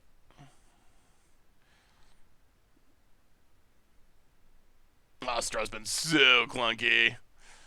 So clunky. Was casting 1 spell a turn into the remand deck is not good. Opponent, Gurmag Angler. Opponent's draw's been very nice. Well, Geralf's Messenger. Alright, we're just going to shame scoop after oh man, that played out as horribly as I could imagine. Like seriously, I could not imagine that game going worse. What about in this deck? I don't think there's enough. I don't think it does enough. Like I feel like you need a lot of sacrifice energies. We got Carrion Feeder, but I'm not sure that like just having a Carrion Feeder is enough to make it good. And I don't think that like sack something to Pyre, flip it up, make one thing, that doesn't seem very appealing. I could imagine like a sacrifice deck, like a Cauldron Familiar style deck. I can imagine that being a pretty sweet home for it. Like in a Cauldron Familiar style deck, you can opponent's got the discard. In a Cauldron Familiar style deck, you can potentially sack your creatures multiple times and make a bunch of zombies, but I don't feel like making a replacement zombie is super appealing with with it. What about in a control deck with a bunch of sweepers? Like against a control deck with a bunch of sweepers? Yeah, I think that is a place where I would play it. Especially if that was something your deck struggled with. I think the other thing is we have a lot of recursion in this deck, so I'm not sure it'd be worth it for this deck to spend sideboard slots on it. Inquisition to take Aghanim's Awakening. Well, now we could use one of those Drolf's Messengers. We even drew the Cavern of Souls. Well, Cavern on Zombie. Now we can use basically anything. If it says Zombie on it, we will take it. Go attacking. I mean, I guess we could play more Caverns. Like, if a deck like our opponent's deck ends up being popular, we could play more Caverns, and then we're not going to lose to that. Yeah, like a Rally deck is where I could see Dreadmarn being really good. Something like Rally or like a Cauldron Familiar Sack deck, I think that would be the most likely home. Opponent, Young Pyromancer. Passes. There's a messenger. I'll play the land. Geralf's Messenger. Hits you to 10. Go to combat. Attack you.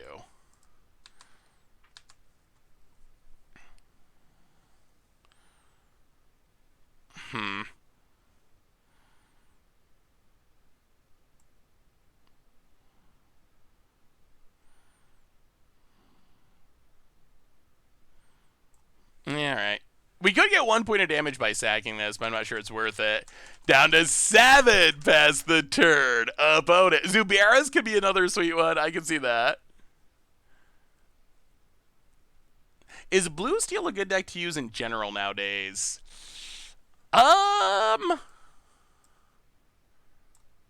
Alright, so opponent kills Carrion Feeder. And I am not sure how it lines up in the post-ban world. Well, we will play Undead Augur.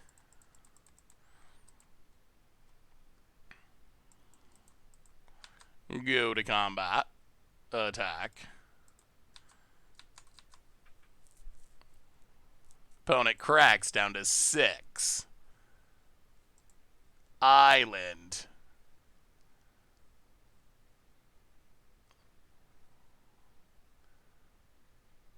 Petty Thief on Geralf's Messenger. Alright, if it's a tricky thing, our opponent's finding it. Vote it. Blocks.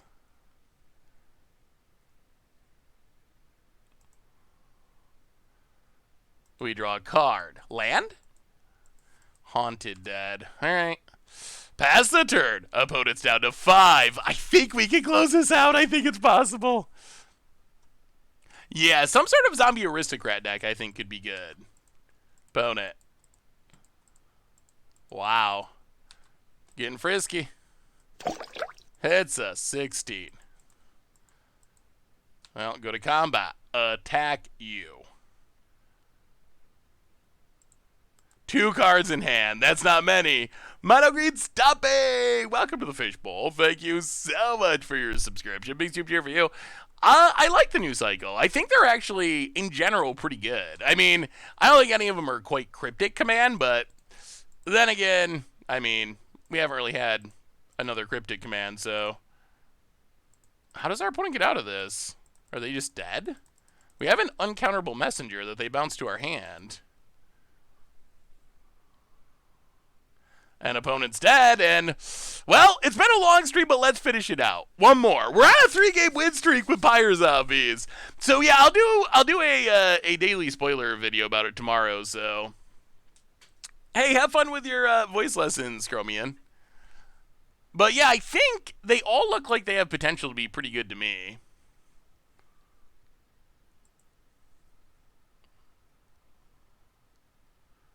I mean, I think the Is It one's good. I think the Is It one and the Golgari one are the two that have the most potential to see play in older formats. The other ones I think are probably more standard-y. I think the Boros one is good in standard. I think the Simic one has potential to be good in standard. Alright, we'll keep. Alright, goblins versus zombies. We have come full circle. Back to where we started the stream for our last round. Can the zombies take down the deck we started with? Opponent. And he's level. Have I tried brewing Hammer Time in Historic? Played it on the ladder with my friend, was winning pretty consistently. So we played Hammer Time, oh boy, a while ago. I think right after Zendikar Rising came out, I want to say, because it actually gave some options for equipping. So yeah, I haven't played it recently though. That would be a fun one to revisit. I do love. Oh boy, oh dear, opponent's off to the fast start. I do love some Hammer Time. Yeah, I think we're dying here.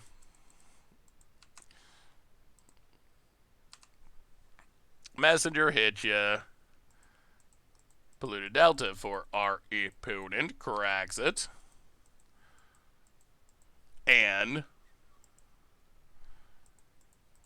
I mean, Crawler doesn't do a whole lot of anything. Can't block. So I think that Messenger's better than like Pyre plus Crawler. Opponent. I mean, we couldn't play Lurrus as a companion. And we have Thoughtseize in the sideboard. Yeah, no lands, no cat. We're at 4. I think we're just still dead. So in Gravecrawler, we sack Gravecrawler. We Fatal Push the Lord.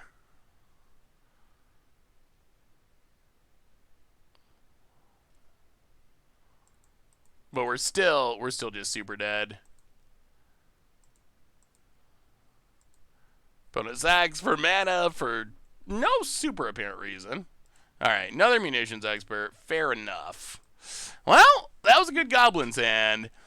So my feeling so far is Goblins might be worse with Pyre, but I think Zombie Pyre actually has some possibilities. Plague Engineer seems good enough, even as a non-zombie. What are we cutting? Fleshbag seems bad. McKay is probably just going to get cut permanently. It's cool, but I'd probably just rather have another Gray Merchant, I think. Go down a Lord of the Undead and maybe one Relentless Dead. Run it like that. Yeah, we tried Goblin Pyre to start off the stream, and I mean, it was fine. It felt really clunky. It has 4 Ether Vials and 4 Pyres, and they don't... I don't know. It didn't seem to work very well having both of them. You have a lot of draws where you draw, like, 2 Ether Vials and 2 Pyres and 1 Goblin, and you're just like, what am I doing with my life? So I feel like Pyre was good for setting up some of the combos, and it is a really powerful card, and I think it's continuing to show how powerful it can be. But I wasn't super impressed with the specific build of Goblins that we played. I mean, I guess like value-y combo piece. Like, there's no infinite combo, but being able to like sack your entire board with a Plague Belcher out or something can just kill someone. But there's no like Triskelion or something that just straight up infinites. But yeah, so I think Pyre definitely has potential.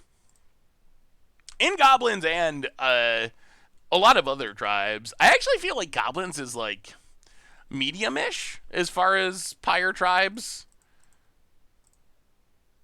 It's not bad. I guess we just make a token. Yeah, let's pass the turn. Discard the Gravecrawler, make a token. Yeah, I haven't really seen too many go infinite Pyre decks. Being restricted to tribes definitely makes it a lot harder to actually go infinite. So we get a zombie opponent. Drawing their munitions experts for days. I kind of hope zombies get a little bit more support. Zombies seem so close to being a real modern deck. Zombies getting like a munition expert would be a huge deal. Like this is one of the. I mean, goblins have gotten so much support, focused specifically on modern. They've gotten a bunch of infinite combos. They've gotten these flash removal spells that are tutorable. They've gotten tutors. Like if zombies could just get one tiny fraction of the support that zombies that goblins has gotten, would be in business. I mean, it's already like good-ish. It's not bad. Opponent blocks and blocks. Stuff dies. We draw a Reaver. We play a Reaver. I don't know if our opponent's just setting up infinite combo here. Opponent. Tapping. Untapping. There's the Snoop. Alright. Well, this means we could be dead if we don't draw removal. Reaver. Play the land. Go to combat. Attack with everything. Infinite combo would help zombies too. If we get a 2-drop that just lets us easily go infinite, we would accept that. 1, 2, 3. 1, 2. Yeah. I think we got to leave up Castle Lockwing draw in case they actually can go infinite. Opponent. Cavern. And. Well, alright. So opponent did have it. Fatal Push, please. Nope. One up, but not the right one, and infinite, blah, blah, blah. Well, the good news is we did feed the kids with the zombies. Yes, we got janked out by goblins a bit and their infinite combos, which hopefully zombies get their own soon, but I feel like Zombie Pyre is actually really sweet, and I think it has potential to be really good if we keep tuning it. We ended up 3-2 with it, which... yeah, that's a reasonable record at least. And it just has so many really sweet synergies. So I think, as far as just enjoyment, I had a lot more fun playing the zombie version. Ooh. Gilded Lotus and Witch's Vengeance, a card that wrecks both decks we played tonight. So I feel like there probably needs to be some tuning here. You can see it's still a little bit scattered. I was just working on it today. So I would say I would cut Micaeus.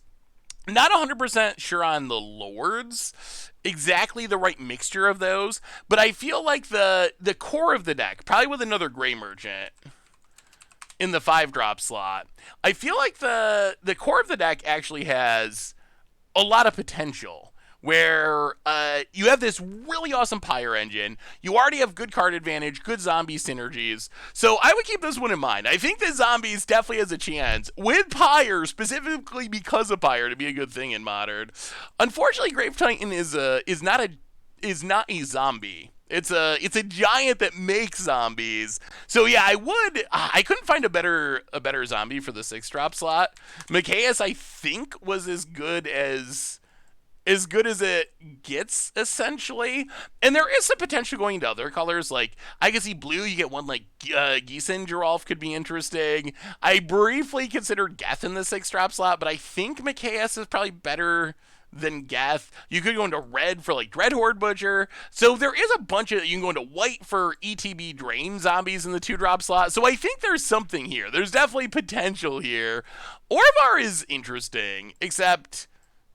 we don't really target our stuff with instants and sorcery, so I'm not sure what it would do other than exist, but you could be Pyre humans. I think there's probably stuff you could do there. Diagraph Captain could be good if you're in blue, so maybe we'll work more on zombies in the future, because I think it definitely has some potential. Hey, what's up, General Chow? Pyre humans, yeah, definitely could work as well. Oh my goodness, everyone. So, a bit of a long stream, but hopefully it was fun for y'all. So, we're going to wrap it up for tonight. Quick reminders, if you missed any of our Modern action, Replay YouTube's got you covered. Normal YouTube, we are pioneering tomorrow for Bunch of Brew.